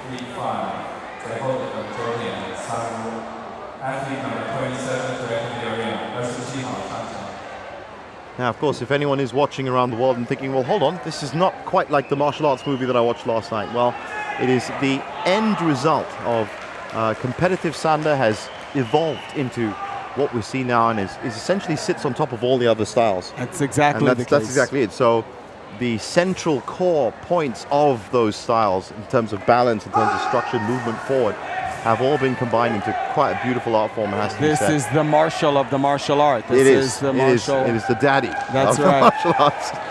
And you'll find, and this is the truth, that the likes of Ronda Rousey and all these other big stars that you hear about have trained in Sanda or Kali or one of these base martial arts that can send them off to do something else. And we just saw some incredible balance from India holding on there. and it's back to this fight. India And doing that very well. round is Massive over. throw. That round is over. Has been closed off. Just That's right. 4 to 6 points needed That's right. for Syria. That's 49 seconds for the round. Well, how does that affect your thinking if you've just been thrown out twice, you've been practicing for weeks now, and how's he going to get back into the second? He realized that he's a stronger fighter and he didn't control the ring. The issue is whether he's trained enough to know to control the ring. You can be sure that India realizes that he just spent 50 seconds of a fight and he won the round by pushing him off twice. Why not use the same strategy again if he gets him close to the edge of the lei tai? It saves him energy for his next fight coming up. It's not... It's the point of least resistance. That's right. And on top of that, now that he has the advantage with the first round. But we've seen very few fights so far early in the competition where anyone has lost a round from going off the lei tai that easily. So it just goes to show you the difference between preparation for controlling the ring. Edgar Ruiz back on the ring now, back in the... Well, you could use a number of terms, the official terms, lei tai, of course, but more conventionally these days, people will see it as a ring. Wow. Yeah. That was a huge roundhouse kick. Exactly as you said, Tony. If it ain't broke, why fix it? That's 6 seconds. Because you think if he can win this fight in another 10 seconds with the same strategy, he's at will with technique. Yeah, he's coming up and opening with a flurry of punches and a kick, getting him off balance and then throwing him. Edgar Ruiz is trying to stay in the middle of the ring at the moment.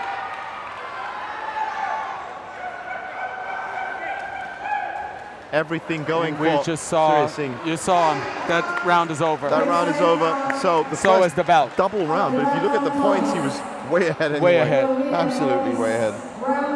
So he will move forward now. And as I said, fight the Sri Lankan, Petham Baludwana, in the round of 16. For this men's 60 kilo class, this being the round of 32 fights that we're watching. The opening 52 kg classes were round of 16. That's why that, of course, stayed as the winner is declared. And by the looks of it, quite a few Indian fans in the stadium today as well. So we move on.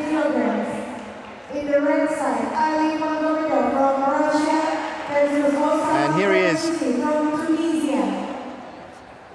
Ali Nigomedov from Russia taking on Usama Farichi from Tunisia, another nation.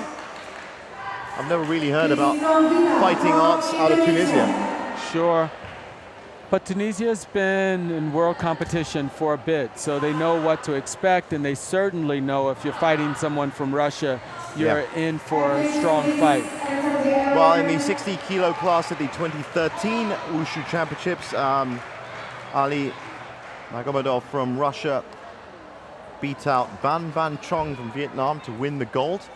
So you could say current defending champion in the ring, and we should see quite a devastating first fight from him. I'm sure he's going to want to set up a statement of intent. Oh, sure. They all do. He knows that he knows this ring, and so Ali in the red, with a high defensive style of a kickboxer straight out. It's moving forward. He knows it's up to the other fighter to take the fight to him. He knows what his strengths are. Impressive stuff. That's right. He was caught with the kick, lifted himself up. And still standing. Almost converted to his own takedown. So Usama has a lot to think about here. You can see Tunisia struggling to get inside. Look at that. Amazing performance. He's bending like a reed in the wind. Sure. I got to give to Tunisia that while he doesn't know what to do, he's trying to hang in there. You can see the difference between experience and confidence stance and what do I do here. So not many points for the defending gold medalist. Yeah.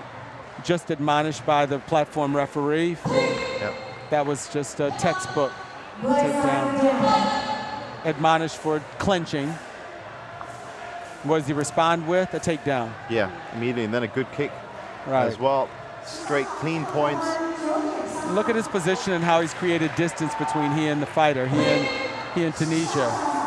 It's an illusion that I'm close, but he really has that space. Yeah. and then he just reaches in. That's right, for a punch. And touches the opponent. This is That's right. some great Sanda, has to be said. Look at that roundhouse kick, clean to the chest. And now, of course, the points are streaming in for him almost uniformly. He sees that his fighter has very little that he has to worry about. So now it's just a matter of him taking the fight to Tunisia. Yeah. Tunisia can't quite figure out how to get in. And really, the avoidance of being hit is an art form in itself. Well, he knows he's fighting a strong fighter that could knock him out with a good kick. Still trying. Look at that. That was a roundhouse spinning back kick. Push kick followed by a push kick. And a takedown. Oh, that really is. That's at least a good 4 points there. All 3 parts of Sanda there. You've got kick techniques, fantastic kick technique, and great punches. And it really means that we might honestly see, if he gets more aggressive, he might not in these early rounds, another 20-point round perhaps. But as you can see, straight up, clean, unanimous, and well-marshaled. Here we go, that spinning hook kick that you were talking about there, we caught. Definitely highlights, wonderful you highlights. You can see Tunisia's coach is trying to get the attention of their fighter, tell him what to do. Not quite sure what he needs to do. Wow, look at that fitness.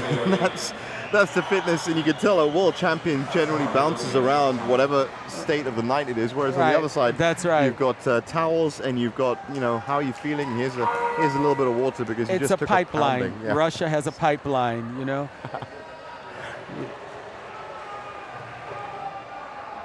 Well, the gold medalist from the 2013 World Wushu Championships in Kuala Lumpur, back in the ring and looking like he hasn't broken a sweat, even though he is 1 round up, and solidly 1 round up as well. Well, you got to figure, he knows he's fought through the competition to get to a gold medal. He knows he has what it takes to get through these early rounds, and he's fighting someone that's inexperienced. You can see it.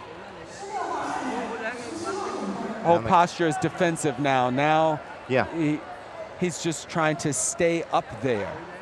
That's exactly it. You can just see that Ali knows he's ahead. He knows he's just picking off what he can. Manages to push out of the way so easily. Just staying on the cusp of reach. Look at his body work. He's just going to work into the fight.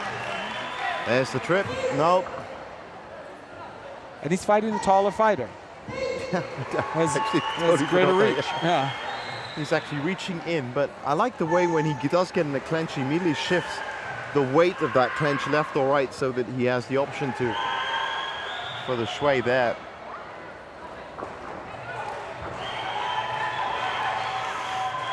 Wow, every trick in the book's coming out. We've had reverse spinning kicks to the ear, we've had punch combos, we've had shifting stances, we've had... There's a stepping hook kick, not even spinning. That's right. So here we have... Look at that. He knows how to throw his opponent. Push down. And you figure, if Russia doesn't have a lot of fights, this is the round where he sort of warms up fighting, Yeah. It's a sort of a training round to get ready for upcoming fights. Well, again, I can see from the uniformity of his points as they go up, it's essentially as if the judge's scoring system is working with him in terms of how he fights, because it's exactly how it should be done. And a lot of the other fighters will be watching this great performance by Ali Magomedov. We've seen some textbook fights, and here we have a fighter that doesn't have the experience or maybe the level of fighting. But I have to hand it to Tunisia for trying to hang in there. But you see, his posture is, what do I do? We haven't seen very much proactive fighting from him. And he's now running out of options. He's actually only scored 3 points. Exactly. This entire round, such has been the defense. Look at that. And look at that. Well, it wasn't the 20-point round, but look how uniform the points are. It's unbelievable. Finally falls down, but I think that was after off balance. The gong. Yeah, it was off balance after the gong. Well, they called it red side down, so. That's a clinical fight. from the defending gold medalist. I wonder if he'll be in the running at the end of this as well. Once again, this round of 32 fight. So still the round of 16, quarterfinals, semifinals, and final to come. And we'll get you the schedules of those as we go, as we look at some of the fantastic moves by him. It was well done. There he is, Ali Magomedov from Russia. Starts his campaign here at the 13th WWC, pretty much from where he left off at the 12th World Wushu Championships. And you got to expect that he's hoping to come back from that. You win a gold medal, you're expecting to come back and have this similar experience. Essentially. So now Zhang Kun from China taking on Mohamed Toure from the Ivory Coast. Also good to see yet another nation. I haven't actually counted up the amount of nations so far, but I will do if I get a moment. But any thoughts? Obviously, Chinese with the International Wushu Federation being in Beijing, I'm assuming there is just spotless and flawless technique from Chinese fighters. Well, Chinese fighters bring, like you said, a depth of expertise and knowledge there. But one of the things that may be a little known secret is that a lot of the countries actually come to China and train. A lot of the coaches. So, and people coming to enough competitions, they see and take back and study what happens. So China's constantly pushing itself to improve, because as the sport grows, so does the demand and the skill level in other countries. But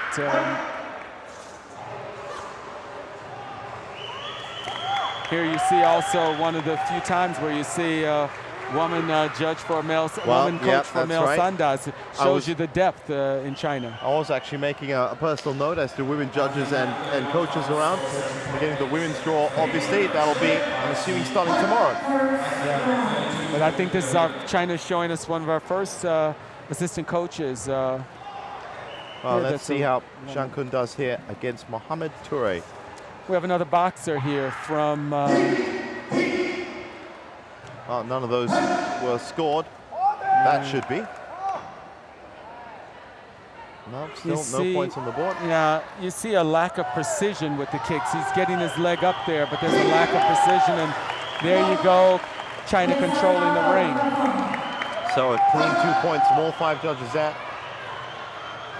So you see there him scoring with his roundhouse kick. China scoring, and the round is over, Jeevens. That's it, it's over. It's over. 2 ejections from the Lei Tai. The red paddle is shown up as that is immediately just so close in. But that early display that we saw, you're right, just imprecise when it comes down to it. So China 1 round up. And Mohamed Toure, I wonder if we'll see the same as we saw before from the African fighter, of moving from a boxing stance into incorporating more of the legs, possibly trying to go for the throw as well. This is where the training and the coaching, you can only coach what your fighter can fall back on. And if you don't know what to coach in this moment, you don't send your fighter up with another strategy. Right. Keep going with the first one until you can... You don't learn something new between this 50 seconds that you're down there. So this is where he needs his coach to be as experienced. China just says go up there and do what you know how to do. Well, round 2. Look at his posture going up. He's still trying to figure out what to do up there. Hands not up yet. China's dancing around the ring. Knows he can box, but that didn't win him the round. So China taking the early lead here with a quick punch. 2 points for the kick, right? Another punch. Another punch. That's, so when you're punching and you can score on a boxer, that makes them rethink. He's reaching around with the right hook. Thigh kick giving him a point. Look at that. This should be the full takedown. He didn't want to just take him down. He took him off, Jeeves. He held him and took him off. Well, great point accruing by China. And Zhang Kun refuses to be thrown there.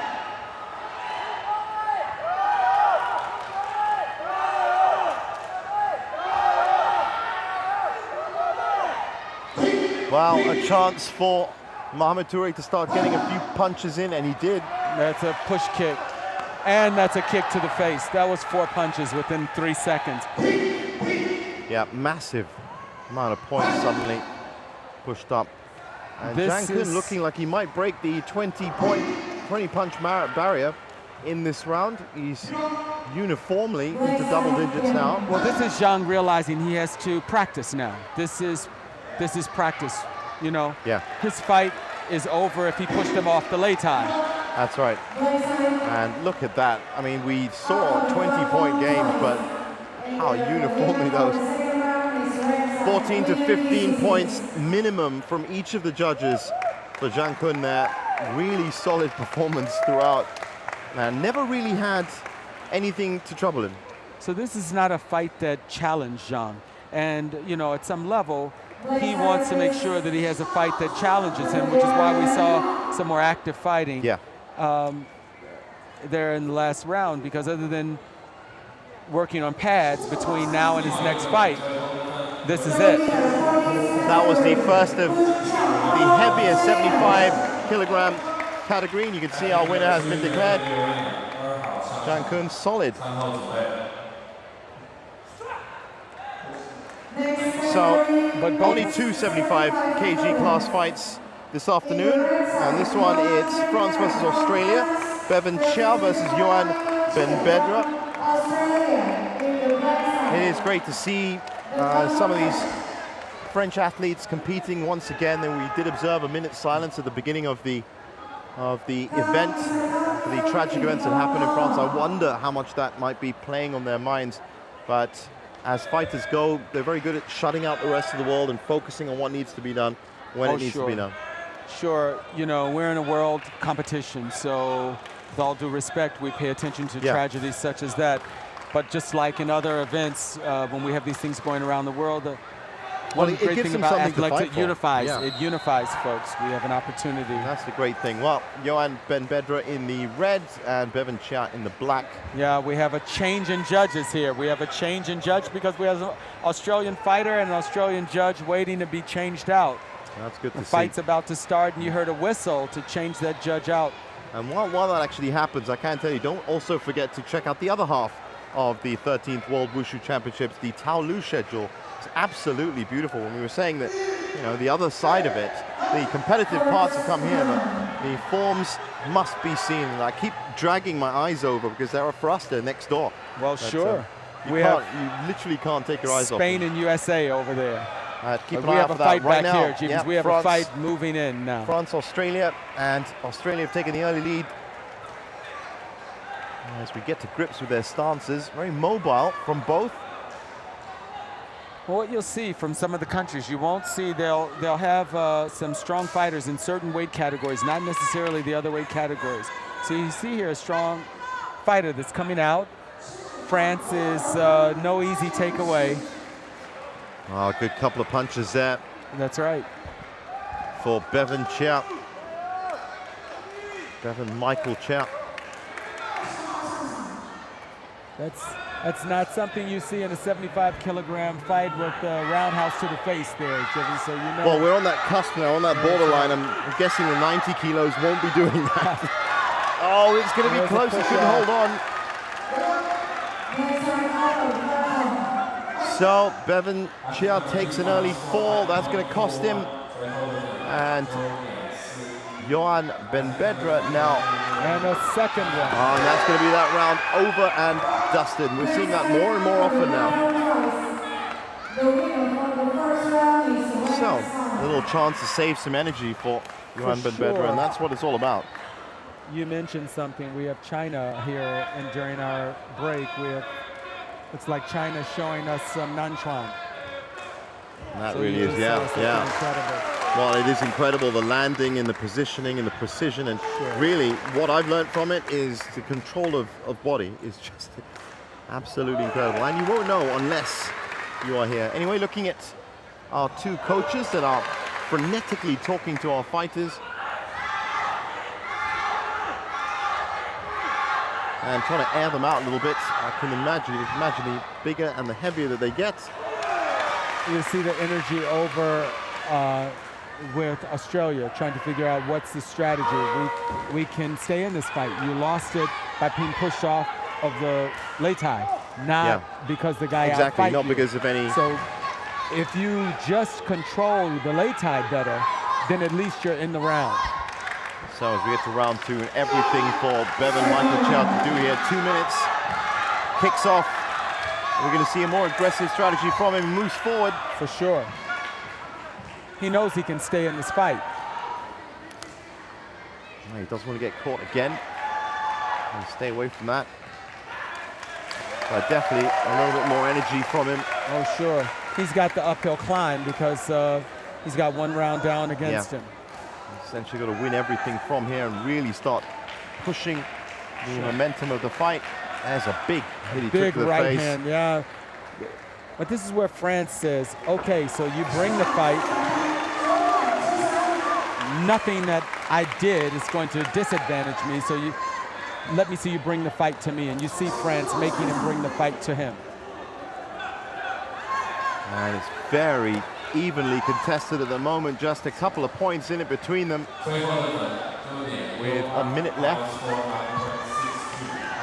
Aye. A slip, a massive slip. That's got to hurt.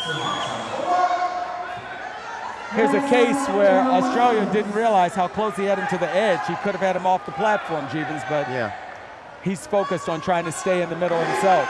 Wow, that's a good takedown again from Johan, and now he's edging ahead, but only just. Still a chance for Bevan Chia to get back in this. He's got 47 seconds, that's going to help. Well, you hear France cheering him on. You hear France cheering him on. They can see the scores. They know just what you said, how exactly close. how close it is. It's tied up between 4 of the judges. No, 2 of the judges at the moment. Just needs a good attack here in these final 30 seconds. Can Bevan Chia pull it off? Needs to attack more. Look at him. France is keeping the distance. He's weighing out the time. That's right.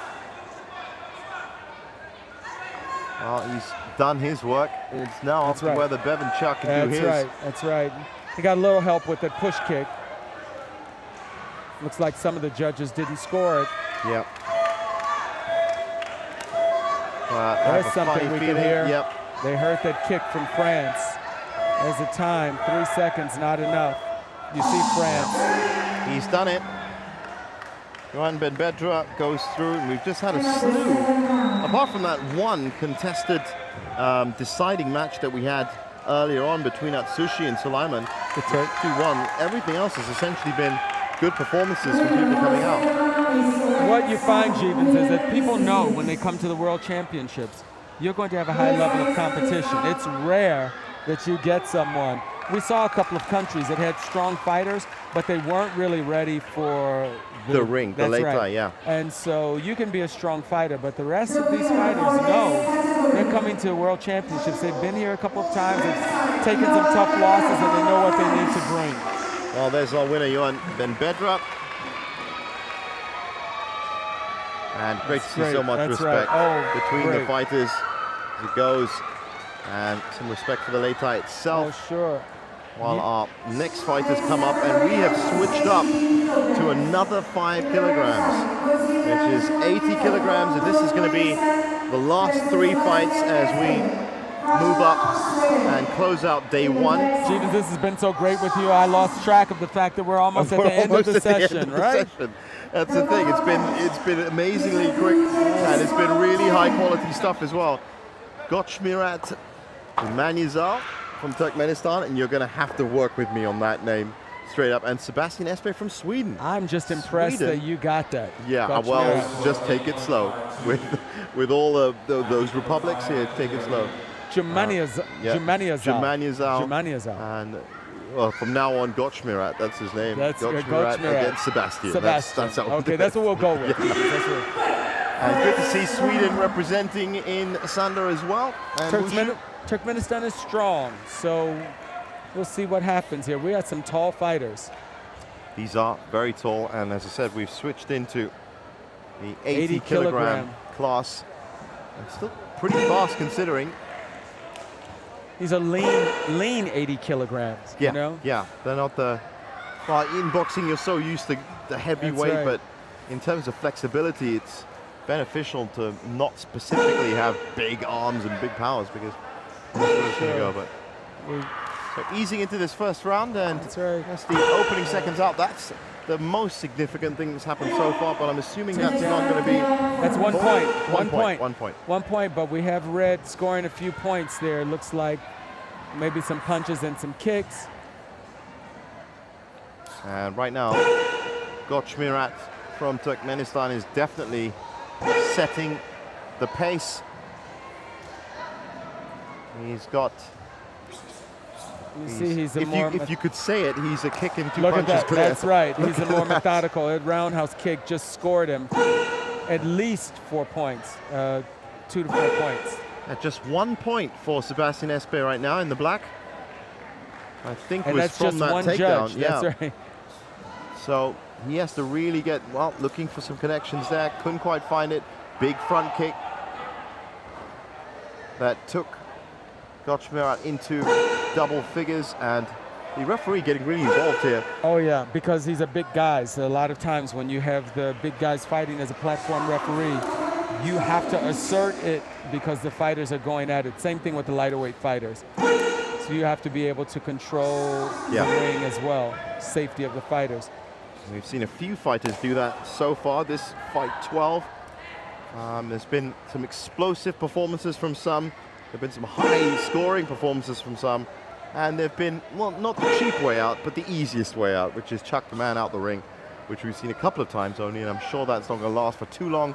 With Hey, Jeevans, if your fighter can't control the ring and his balance is that off, that's a shorter fight for you. Yeah. But you're right. The disadvantage is if you didn't get enough fight in, that's right. you just lost your chance to really get a feel. But it really is based on every one of those levels, and I know that I was talking to, as we just round out this round, a massive scoring point. This is right. When you see the individual scores, Gochmirat has come out of this. Look at that, 13-2, 16-2, 13-1, 11-2, 15-2, more than unanimous for the red. Jeevans, this is where you see the difference in the experience for the fighters. That was a good takedown. That was the initial one, That's right. But when you see a score with that type of discrepancy, that roundhouse kick, that push kick, what you have with Sweden is a fighter who's gaining experience. Unfortunately, he's gaining experience in his first round of the fight. Yeah. And then after that, he's essentially, if I may say so, a little bit lost at sea. That's right. That's what we saw. So Gochmirat with a perfect opportunity here to clean out the second. That's right. He can even things out. He has another round to come back. The question is, do you have the strategy to figure out what you have to do with Turkmenistan for Sweden if you want to come back? But Gochmirat is not going to give him a whole lot of ground to work with. That's right. He knows that his kicks can score for him. Well, I've noticed with the second round, after you've already won a round, that they generally try to conserve a bit of energy but still look for the key points, but never really overcommit themselves if they're already ahead. That's a good takedown. That is very nice indeed. It's a takedown from a tall guy still standing, you know? So roundhouse kick, 2 points. He's following up his feet with his hands quickly. And what Tony said is very true. I'm a tall person. Most times when people try and sweep me, it just gets a tangle of legs, but you still have to look down and going high. To actually shift the weight like that and roll yourself full into it takes a lot of work. And this is good points from Gochmirat. He's scoring highly here. So here's an example, Jeevans, of Gochmirat really making, he knows that this fighter can't hurt him, right? Yeah. He's really taking advantage of the opportunity to practice, to get him ready for the next fight. For the next fight, Look at the points he's racked up. We're in the 30 seconds into the first. Right, it's the ultimate sparring, really, isn't it? Right. Now, for Sebastian, well, Sebastian this might be called for him. He's really... He almost held on to that arm, so Sebastian got 2 points for that. Yeah. But that's good start, but not really the way you'd want to win those points. Not enough. So, now, again, that uniform growth of points. It was uniformly at 8. Notice with these technical and skilled fighters that it's very easy to get those because they're always coming with all That's right. all parts of their body. So They're firing with all limbs. If you look closely at Gutschmier, very seldom is it just his hands. It's his feet and his hands. There's roundhouse kick stepping in. Proper kick, Thigh and that's kick. a good thigh kick Right. as well. He's Wow. used this same takedown at least 3 times. And it's doing him Stretching well. the low, go low forward. It's got him into double figures, and he could be on for another uniformly high scoring round if he can continue that up. He's holding back a bit more now. There's a quick point. Looks like he looked over to his coaches to see, what do you need me to practice now? So that's a little bit of that. He's practiced his takedowns. He's gotten his roundhouse in. He's gotten his thigh kick in. Yeah. And always kept at least, I can tell you, a 5-point, which equates to a 5-punch margin between him and his opponent. So that's what's giving him that training practices. And the way he can do it, that's going to be credited to Sebastian. That's right. There's a case where his takedown, when he touched the ground first, he ended up losing the point. A couple of times he's been able to win the point, but his takedown is clear that he was in the process of taking the opponent down. This time he lost it. Well, Gutschmier tried to go for, I think, the knockout punch to kick that off. The restarting of the fight, but didn't work out. 13 seconds left. He's clearly won it again. It's another high-scoring round for him as well. This might even equal Francisco Solis's 20 points on 2 of the judges, because it's been double figures from every judge, every round. We just had a case of Sweden losing his footing and going down on his knee. So. And again, it is, as predicted, good opening round for Gutschmier. 14-5, 13-4, 13-3, 44, 15-6. Commanding. But you think of each of those points as being, as Tony said, a punch to the face. There was a lot of distance between them in that. This is what you want, though. Look at. We have Sweden being represented. Even coming up, we have Turkmenistan there. Yeah. We truly have world championships, and that's what you want to see. You want to see that diversity of countries represented. And now, for all the football fans, the crossover football fans, is another classic, Brazil-Spain. Now, this is interesting to note because Spain are dominant in a lot of sports, be it F1 with Fernando Alonso, tennis with Rafael Nadal. How are they for martial arts? Are there any historical precedents that have come up from Spanish, or are they a new nation? Not really. You know, we have certain countries that have represented and dominated. Spain has not been one of those, but you never know when it's their year to come through with a strong The Raging fighter. Bull is always looking to get himself into the ring. And for Brazil, Daniel Madeira sounds suspiciously like he's probably proficient in Sanda, Jiu-Jitsu, and Capoeira. And he's a tall man as well. So. Well, like I told you, Brazil has some depth. Yeah, has a lot of depth in martial arts, you're right. So here we go. This is the penultimate, believe it or not, 14th bout. Daniel Dionisio Madeira from Brazil against Andre Fandino Bonet from Spain. Andre in the black and Daniel in the red. So we see them sizing the fighters up, and the platform referee saying, giving the signal, okay, you got to go for the fight. There's a takedown by Brazil. And there's a good solid takedown as well. At 80 kilograms. I know, it's not easy to do. That's right. It's not easy to do. You got to realize that just in the space of today, we have upped 28 kilos in terms of pure muscle weight, and yet still Sanda, as a martial art, can hold it and it can still use the action points. More aggressive moves from. There was Brazil trying to go for a takedown and lost his balance and paid for it in terms of points. It was the easy points for Spain there. And that has actually brought them in it. Believe it or not, just about a point in it. That's his only technique, and it was a mistake by Brazil. It's got to be harsh when you've started accruing your points and you just give away that step.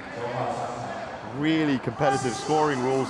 Wow, that's a double. That was Brazil. If Brazil had stayed on, he would have gotten that point by throwing him off. But they both went off, so we're still there with that mistake, keeping Spain ahead.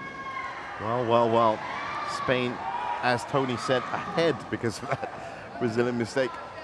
Let's see what Daniel Madeira can do about it. He's got some room. He's got 45 seconds to try and make up some difference there. A couple of quick punches to the head, a thigh kick, as you said, very useful. There was Went for the there was front a kick. yeah. There was a kick. But looked like Spain got the kick. Yeah, they countered that pretty yeah. well, so it wasn't the best amount of points you could pull up. So you see those, there's It looks glancing techniques, and there's that's a good Spain. takedown, and Yeah. he needed that takedown as well. He did. Well, that should have put the round beyond Daniel Madeira, Brazil's reach, but only just. Daniel trying to come in with those front kicks again. He's goading him a little. He's trying. That's the second time he's tried to take him down, and we have Spain counter pushing takedown. him, right? So Spain doing the classic counterattack here. Spain Wow, holding well held. and down. That was 2 points, but not enough for him. Not enough, just not for enough. him. He's missed Not out enough by a for him. point. Look at that. Unbelievably, Daniel Madeira, as you can see there, 5-6, 7-6, 3-6, 5-6, 5-6. Unbelievably left it too late, and Spain will get that round. You can see Brazil looking around. What they didn't do is look at the judges' score. So you get this coach is an old-time fighter. The best you can do is look at the lights. But the telling thing was really looking at how close their points were. Yeah. He was just looking to see whether we won, did the judges score, but the telling issue was really how close the score was. Yeah. Without that mistake, Well, Brazil exactly. would have If won. it wasn't for that takedown that went all wrong, That's and that's right. got to play on your mind a little bit if it's a mistake. That's right. It's the same as in any sport. If you make a move that is completely in the other direction of where you're trying to go, by right. giving points to your opponent, then that is definitely not. But enough between them, as in just a point, to predict that this second round could have a lot of value. This might even be for sure. the second bout that goes to a decider. Let's see what happens. Andre from Spain in the red again. There's still a lot of technique to be seen. We have not seen a lot of scoring technique in that fight. We have some takedowns that were mistakes that really. Just to correct myself, it's actually Daniel in the red. Daniel Madeira in the red, and Andre Bonnet just won that first round by the silkiest of margins. Look for the big throw. Gets it. Got the throw and got him off. And then got him off as well. If he's smart and he wants to work that in, he can get the round back for him. That's throwing people onto the edge. Because you already know that if he throws him off again, he's got an easy round, saving some energy for the third round. It is also. But that'll be tough. Spain's been controlling the center of the ring pretty well. And that really is where it's all about. Just like chess, controlling the center of the board is essentially going to give you control of the rest of it. Now, that's interesting because that again has left it with just a point between them. One glove touching down was enough for him to lose that 2 points. So here again, we have a matter. Wow, that's massive.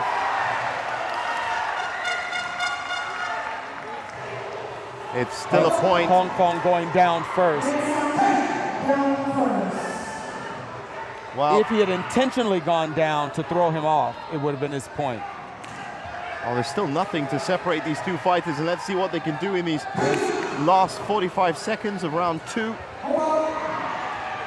It looks just like broken down a little bit. That's right, creeping up. So this is the difference between a couple of strong kicks would give Brazil some points there. Right, but his kick is caught, so he doesn't get it, right? And you see Spain holding on. And that gives you the advantage back into it, and that really has now put Andre Bonnet with 20 seconds left in the round, one round up in a strong position. That's right. To do this. That takedown's got to have killed it. Right. Very clean. As you said, he's probably pulled that move about 3 or 4 times now.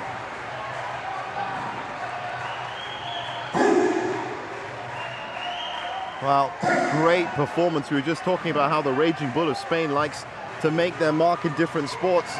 Well, here's the category. Here's again, making it. We didn't see any other. I don't think we saw many other fighters in the lighter rounds, right? He went out to get exactly his goal, to execute his plan and to get the result, and that's exactly what he's done. A little bit more in a points differential this time around. It's not so close. Yeah. Deserved win. But you'd have to say with the... Look at that, tough loss for Brazil, you see. Yeah. Not sure, they're looking to see what the... Well, the body movements, especially in such a close sport, as we look at some of the replays again, it was this takedown that really made all the difference. And if he had intentionally gone down to throw him off the ring, he would have gotten that point. In that case, he didn't, you know? Yeah. He not only would have... So another 2-0 win. Yeah. Quick day of action. Spain. To Spain. That's how you know, Jeevons, that he's so new to the fight. He didn't even know the protocol. So, but he's coming over to and give them regards. He's buzzing on excitement right now. You can see sure. he's stepped in. There is just this sense of resignment. And now, ladies and gentlemen, watching from around the world, it is my great pleasure to introduce to you possibly one of the most influential non-Chinese Sanda fighters that has come of age in the last.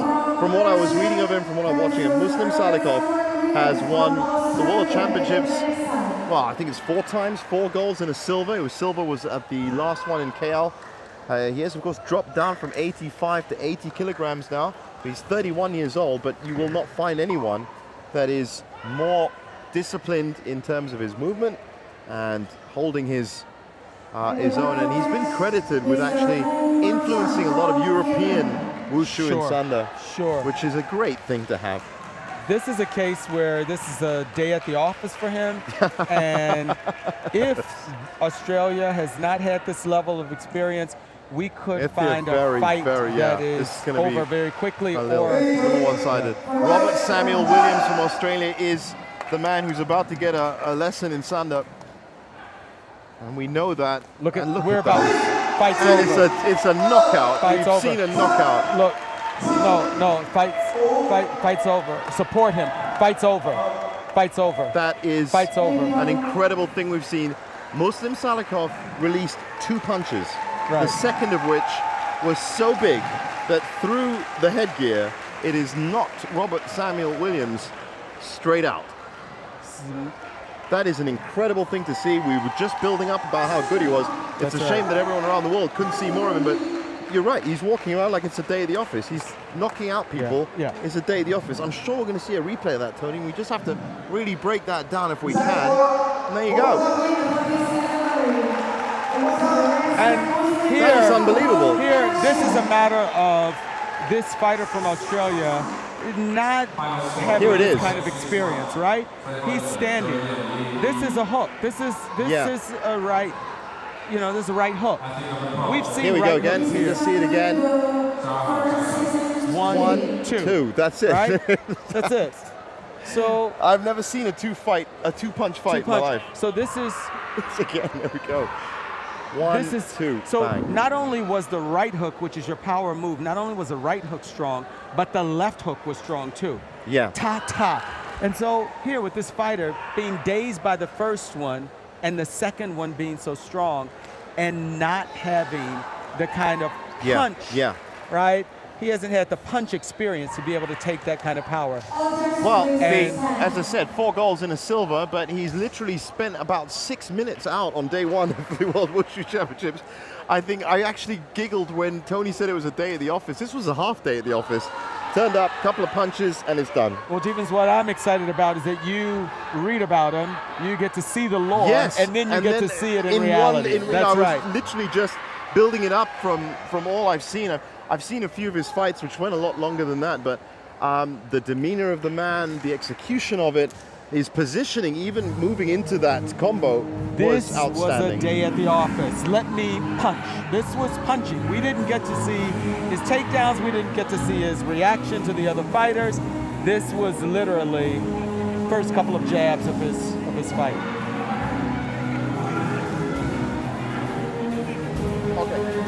So what we've seen today is 15 of some amazing fights that have crossed 4 different category classes. Of course, a lot more categories coming tomorrow morning bright and early, which is when Tony and I are going to be here. But we had a good win for Uchit Sharma to kick it off. Indonesian representation, 2 wins from them, from their home winners. But then a lot of other great, there was a great performance from Andre Bonnet for Spain there over Brazil. That should have probably gone the other way. Muslim Salikov, well, you'll be watching those couple of punches for a long time to come. But good wins also for Francisco Solis, 20 points in his round. Yat Santo, Edgar Ruiz was bested by Surya Singh. Good fight for India there as well to add to their other one. So a lot of great results on day one. But for now, the Sanda competition is going to take a break. I can tell you that we'll be up bright and early tomorrow morning. I think it's 8:30, and we might even be starting off with, I'll just tell you now, I think it's going to be the women's Sanda in the morning, but it could be. There's so many. I mean, there are 186, as I said, from the men's category, and at least another 50 from the women. So for us, everyone here at the Istora Senayan, you can join us again tomorrow, bright and early, for the 13th World Wushu Championships. Tony, thanks for joining me today. Great Looking day. forward to it tomorrow, mate. Looking forward to it tomorrow. From us, it's goodbye. Goodbye, everyone. Thanks, guys.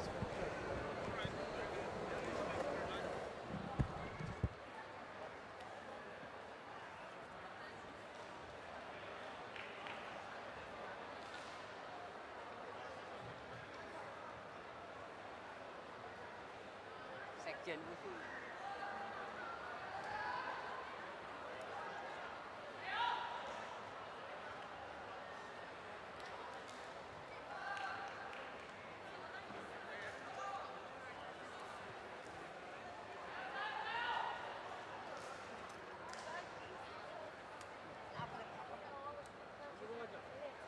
Kızlar aslında ben dedim siz kalabalık çıkarın.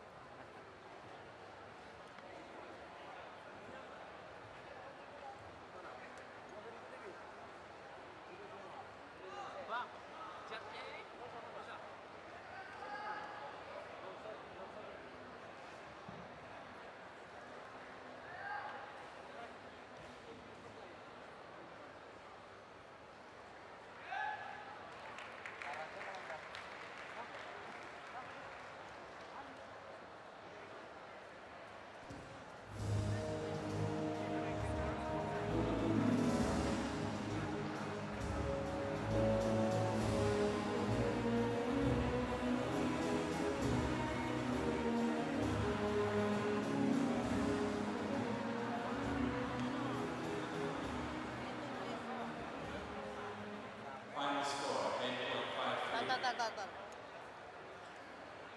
出师好上场 Athlete number 14 to enter the arena.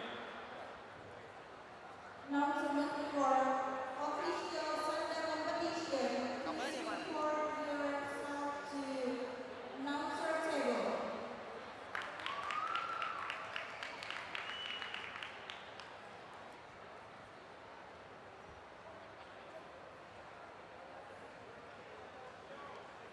Once again,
But,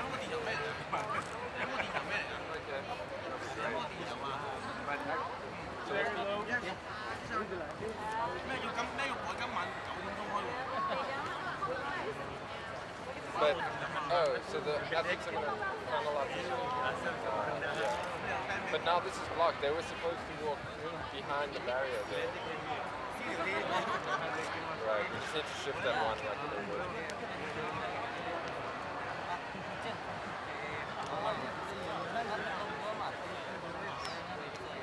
Filmar du bara som väntar på honom? Filma alla som väntar på honom.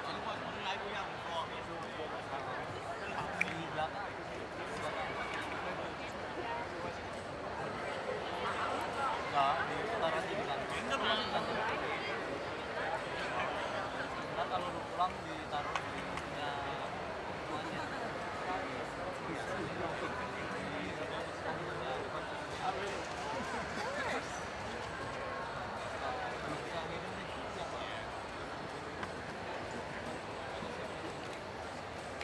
Kan du prata med Dave därifrån?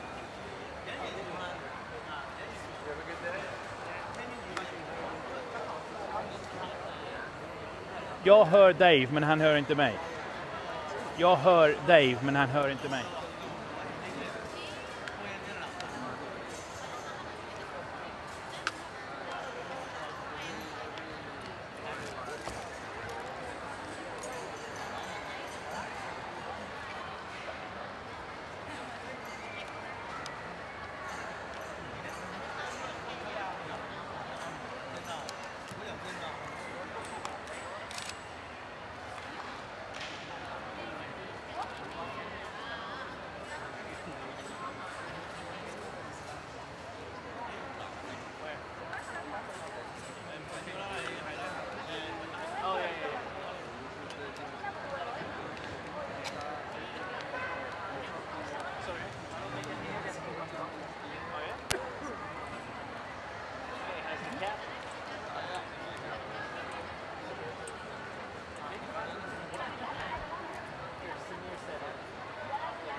香港的旗一个而已，还有两帮，这边帮。有2个。第2、第3是香港。好。但是你们只有1个吗？对。香港。对。第1、第2。对。玩香港的啊，第1名、第2名，一直们就开了，对不对 First place is Hong Kong, second place is Hong Kong. That microphone is picking up. Yeah, the microphone just got his leg. Yeah. Walang mulai data kalau sekali benderanya. Dia mau kayak payah itu dia kasih dia Hong Kong. We only have one flag. Mau kayak bendera. Just put Coba pasang solusi ini. Look, I never left either. Yeah, I don't know. Oh, hari? Ini nanti kalau mau di game nih bisa sekarang aja. 这个前部要给它清洁吗？可以。可以啊。去哪儿？这个前部。对。叫他们配一点。他们应该去哪儿？对啊。叫他们配后面。去哪儿？你要不要？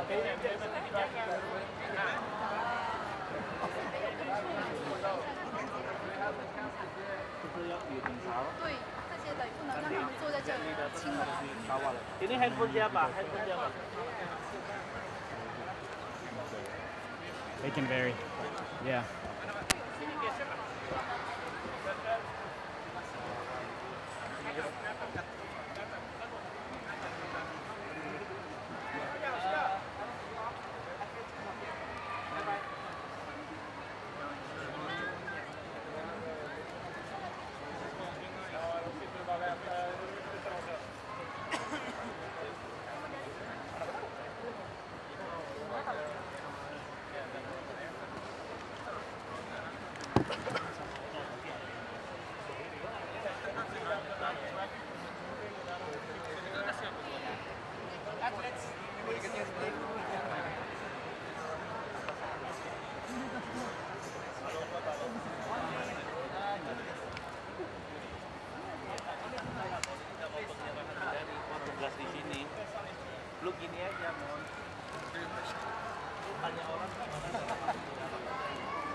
And the athletes? The athletes? They come in? Yeah. Where are they?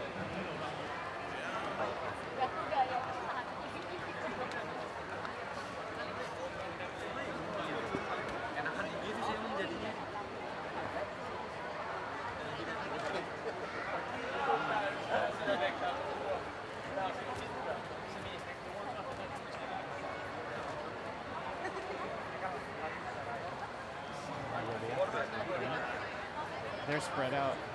Russia's over there. Indonesia's over here.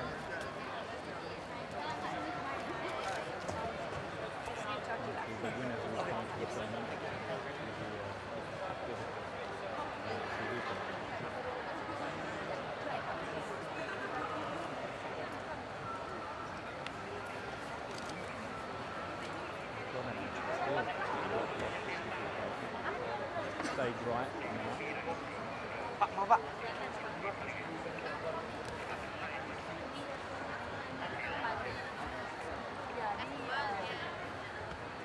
That's looking down into it. Absolutely.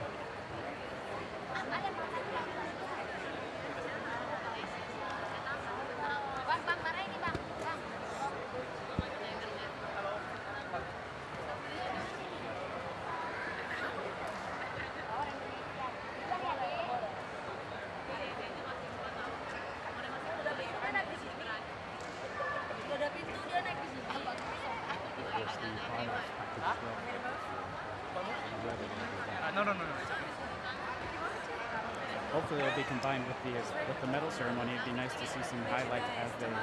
Yeah, exactly. Oi. My crew. Okay.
For the women, I think most of the dominant athletes won.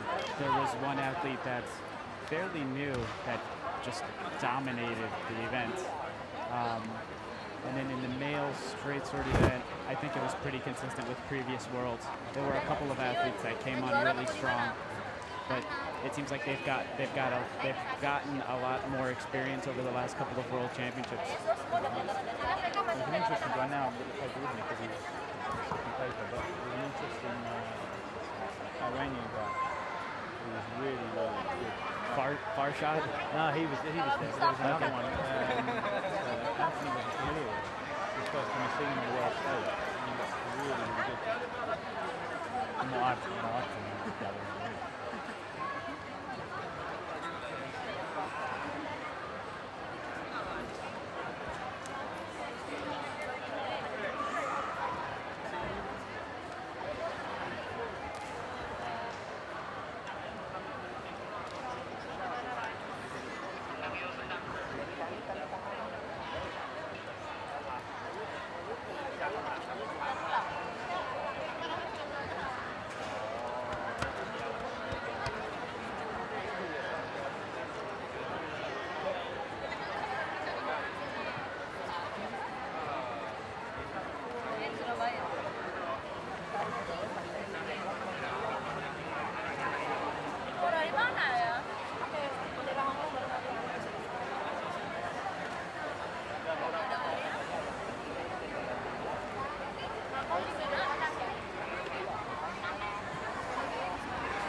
然后出来，然后第二个就给那个 certificate。Get off the floor. Get off the floor. Look, he's on the floor. Get off.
ร้อย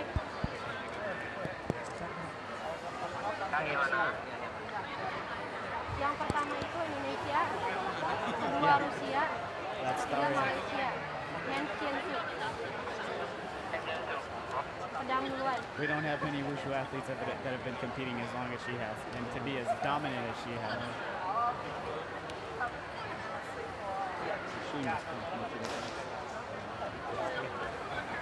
Yeah.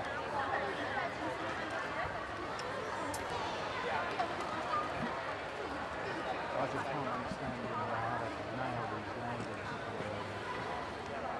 Takes a lot of practice. Hours upon hours of just working technique. But there's very few gymnastic exercises. You know, there's always a little wobble with gymnastics. Always.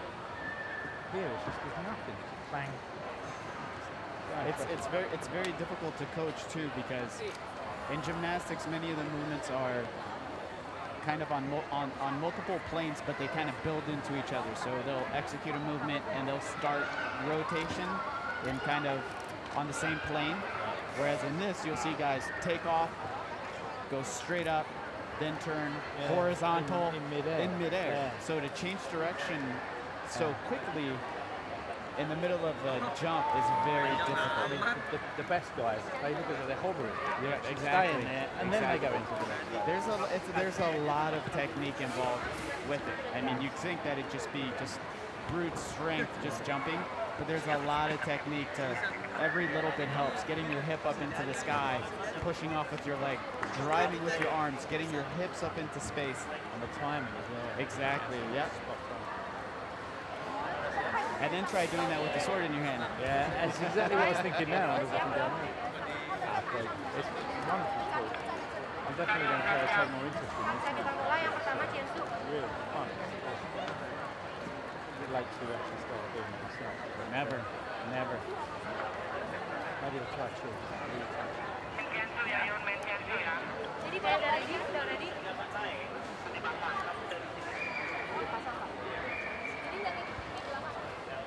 These are medals here. Yeah. Kalau udah siap, gua mulai di sini. It's one of your lot. Yeah, that's men's straight sword.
Welcome back to the Istora Senayan Arena here in Jakarta, Indonesia, where we have just enjoyed the first session of the 13th World Wushu Championships.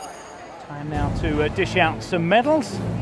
But if this was a precursor of what's to come, then we're in for quite a tournament, Mario Martinez. Simon, it was a very exciting opening of events tonight. You know, typically athletes shake out their nerves around the first couple of events, but I'll tell you, these guys had no nerves up on the stage. These guys had the most amazing performances I've seen come from them. Many of these are very seasoned athletes, and they brought their A game tonight. First off, it's one of the disciplines that you were commentating on that too, so I'll leave it to you. Sure, so our medal ceremony currently is occurring for men's Jienshu. Our first place competitor was Charles Sutanto from Indonesia. Amazing jumper, extremely quick with the sword. He's been here before. I don't know if maybe it's because it's his home country, but the guy had an amazing performance tonight. Well-deserved first place. Bronze medal going to Wang Song Wang from Malaysia. Again, extremely fast performer, very fast and explosive. Sword movements kept blazing speeds. It was almost very difficult to track. Our silver medalist, Andrei Solovyev from Russia. I've seen this guy compete at the last couple of World Wushu Championships, and he brings top performance tonight. As you know about the beginner to the sport, that's an understatement. But what I've seen today, we're in for quite a show. That was a precursor of what's to come, and we are in for quite a tournament of the coming days. A large crowd here have assembled for the medal ceremony. No doubt one of the reasons is that star of the big screen and Wushu practitioner himself, Jet Li, is present as an honourable guest. Certainly well worth that title.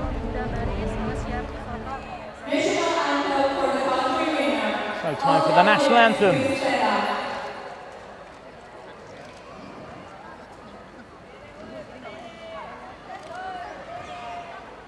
Something special for the host nation then, with the Indonesian national anthem about to be played.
Host nation couldn't have asked for a better start, Anthony. A gold medal on the opening day.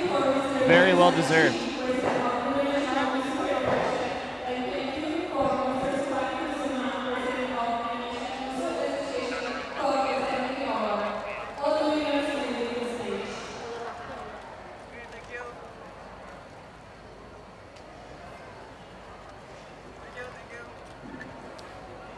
And the medal bearers well turned out as well.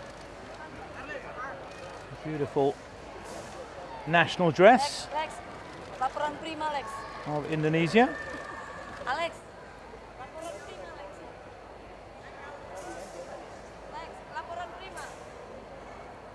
Medalists having their photos taken as we look on. 4 medal ceremonies in total. Next up, if I'm not mistaken, will be the men's Nanshuan, the men's Southern Fist. But I have been wrong before.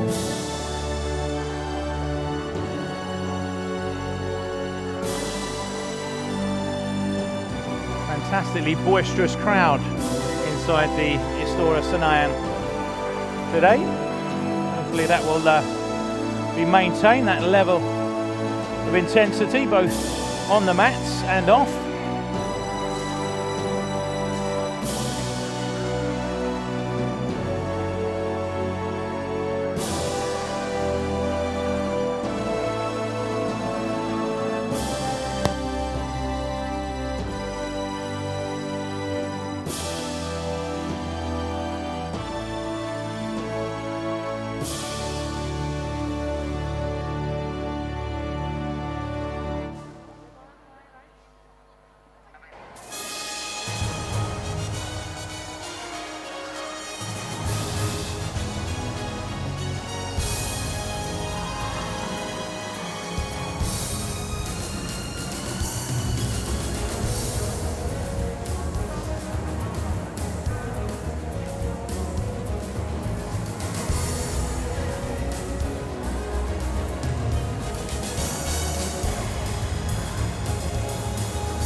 The winners of all men's action are pleased to enter the stage. So time for our next medal ceremony then, and it is indeed the men's Southern Fist and Nanchuan.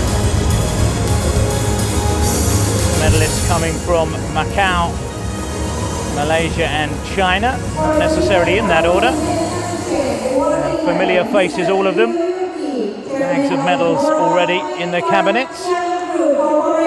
In third place from Malaysia, Mun Wah Ho, the defending champion from the last World Championships. Couldn't quite make it, but he did make the podium. Gold last time out, bronze this time with a score of 9.67. Also 2009 Southeast Asian Games silver medalist.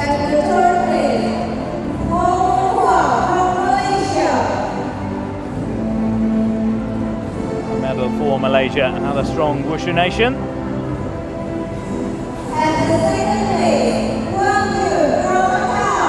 They may be small in terms of size, Macau. They are giants in the sport of wushu, and taking second place, Asian Games silver medalist from last year, Junhua Huang, 9.68. So not much separating bronze and silver.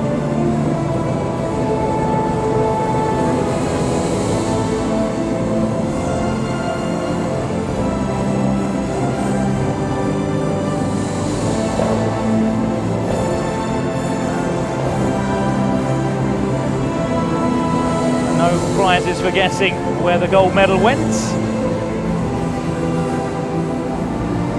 Gold medal going to China. Di Wang, Asian Games gold last year. Score of 9.73.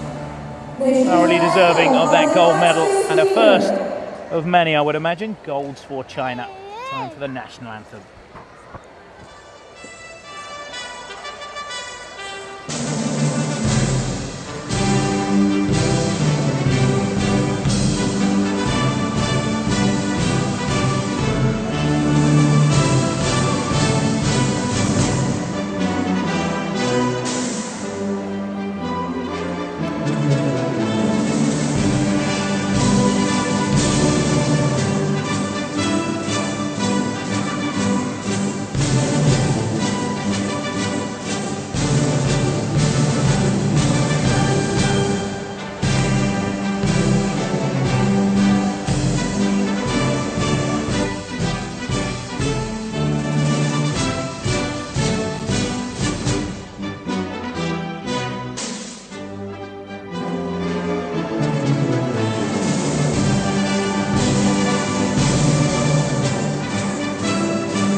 Proud smile on the face of Di Wang. Thank you for Mr. Yuichi, Chairman of the Board of Haiwan Corporation. And thank you for Mr. Sumandi Kusuma, President of Indonesian Wushu Association, for presenting the award.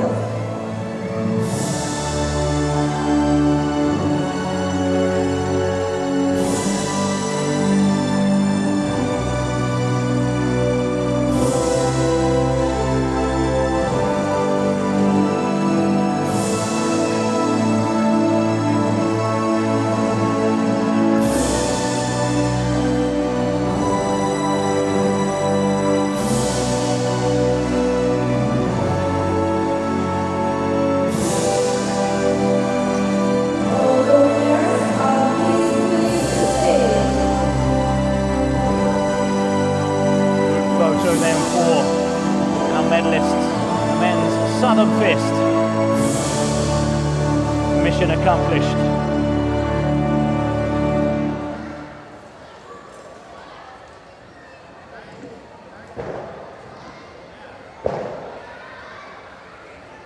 Still 2 medal ceremonies to come. Hand you back over to Mario now. Your girls up next. Our next medal ceremony is going to be for women's Changchuan. We had a lot of seasoned competitors in this event as well. Many that have been here for many, many years, and some that are up and coming. Lots of strong performances coming from many countries, many Asian countries and many European countries. I think in the next couple of years you'll see many more athletes up and coming and rising from a lot of different nations. And again, a lot of these athletes are just typically shaking out on their, shaking out the nerves on their first event. But I didn't see any shaking in this event. It bodes well for the future of the tournament.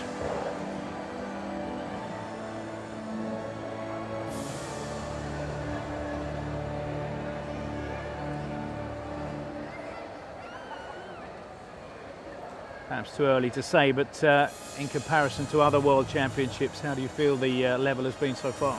The level is definitely rising, and you can tell in just the first couple of events, just the skill level, the jumping ability is getting a lot better, a lot faster, a lot quicker. A lot of the mistakes that you've seen at previous Worlds are not being made as much. I think you're seeing a rising of a lot of the younger generation starting to take heed and take control of a lot of the podium finishes. And I think this is a premonition of what we'll see throughout the evening. I think you'll see many seasoned athletes starting to phase out and the new ones starting to phase in. Exciting times then for the sport of wushu. Absolutely. And without delay, here are our top 3 podium finishers.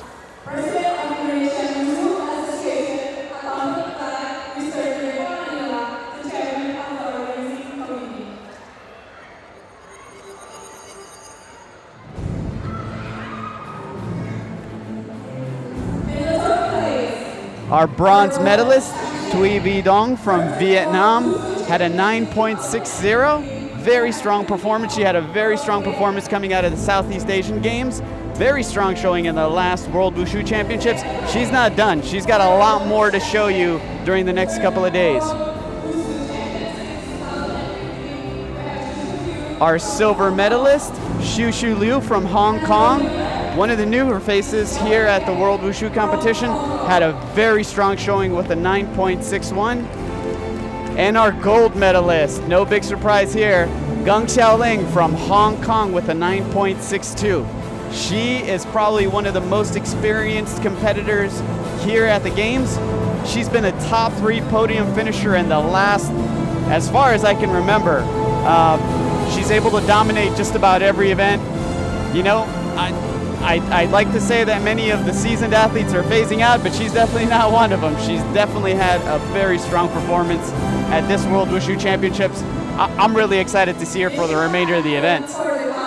Incredibly tight. What did you say? 9.62, 9.61, 9.60. It was a very, Absolutely very insane. close competition.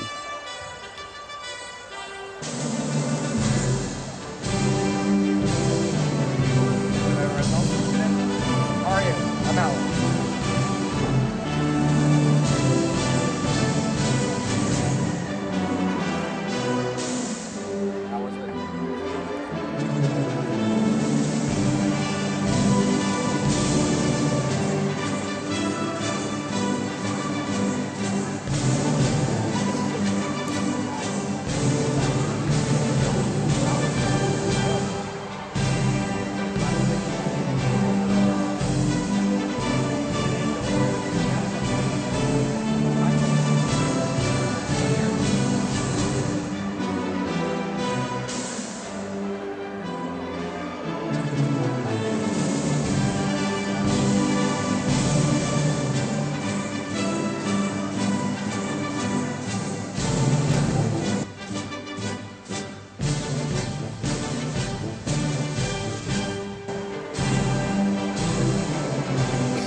ladies getting their just reward. Worked so hard for a long time ahead of these championships, and it's all paid off. Makes it all worthwhile. We still have one medal ceremony to come. The women's Tai Chi Chuan, Tai Chi Fist.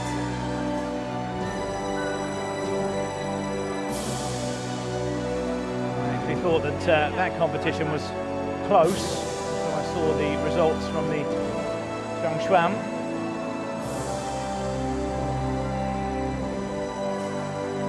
Great to get a bronze medal, but when you're that close to a gold, it must feel strange.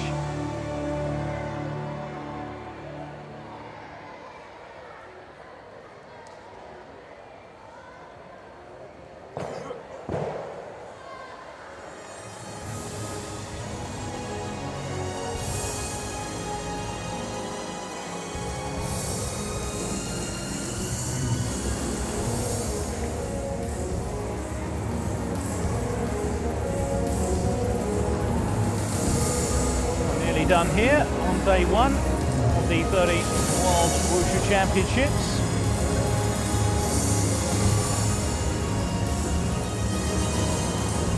It has been a big day for the Indonesians.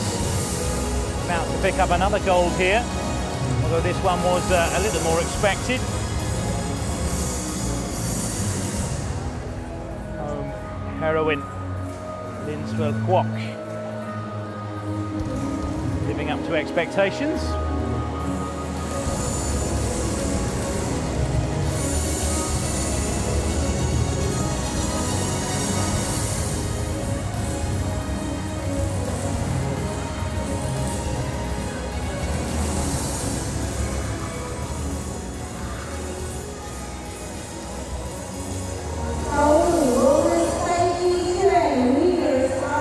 Just about ready then for the final medal presentation of this session. Women's Tai Chi Chuan.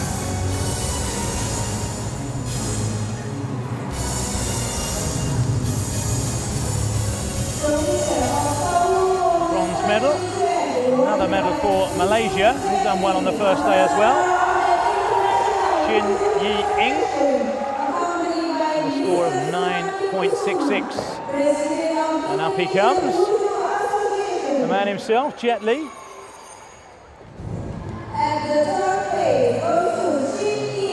What a moment for these ladies. Not just the medals, but to meet the man himself.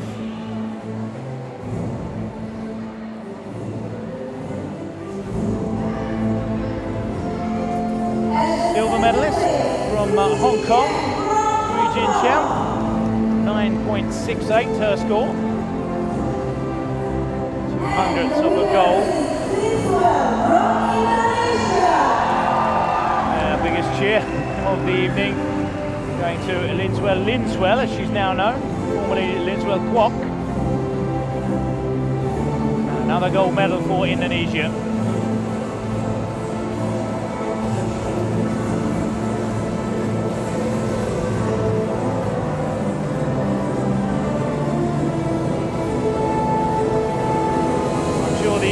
Organisers are licking their lips with the local sporting heroes doing so well. A long way to go. Still plenty of medals up for grabs. So that just about concludes the first day. We'll just listen to the Indonesian national anthem for the second time asking.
fitting in then to our first day here in Jakarta, but still plenty more to come. This was just the first day of 5 from the 13th World Wushu Championships. Thank you, Mario, for joining me for the prize ceremonies. You'll be back in action tomorrow. Thank you, Simon. Yep, it was an absolute pleasure. I tell you, I can't wait to see the events for the remainder of the week. We've got some very strong athletes coming up. In addition to the ones that we've already seen tonight, I think we're going to see some very strong Wushu. Well, day 2 will kick off at about 8:30 local time, and don't forget you can see all the action on worldwushu.tv from all 3 mats simultaneously. So from Simon Wilcox, Mario Martinez and Anthony Chen, it's bye-bye for now. See you again tomorrow. Bye-bye.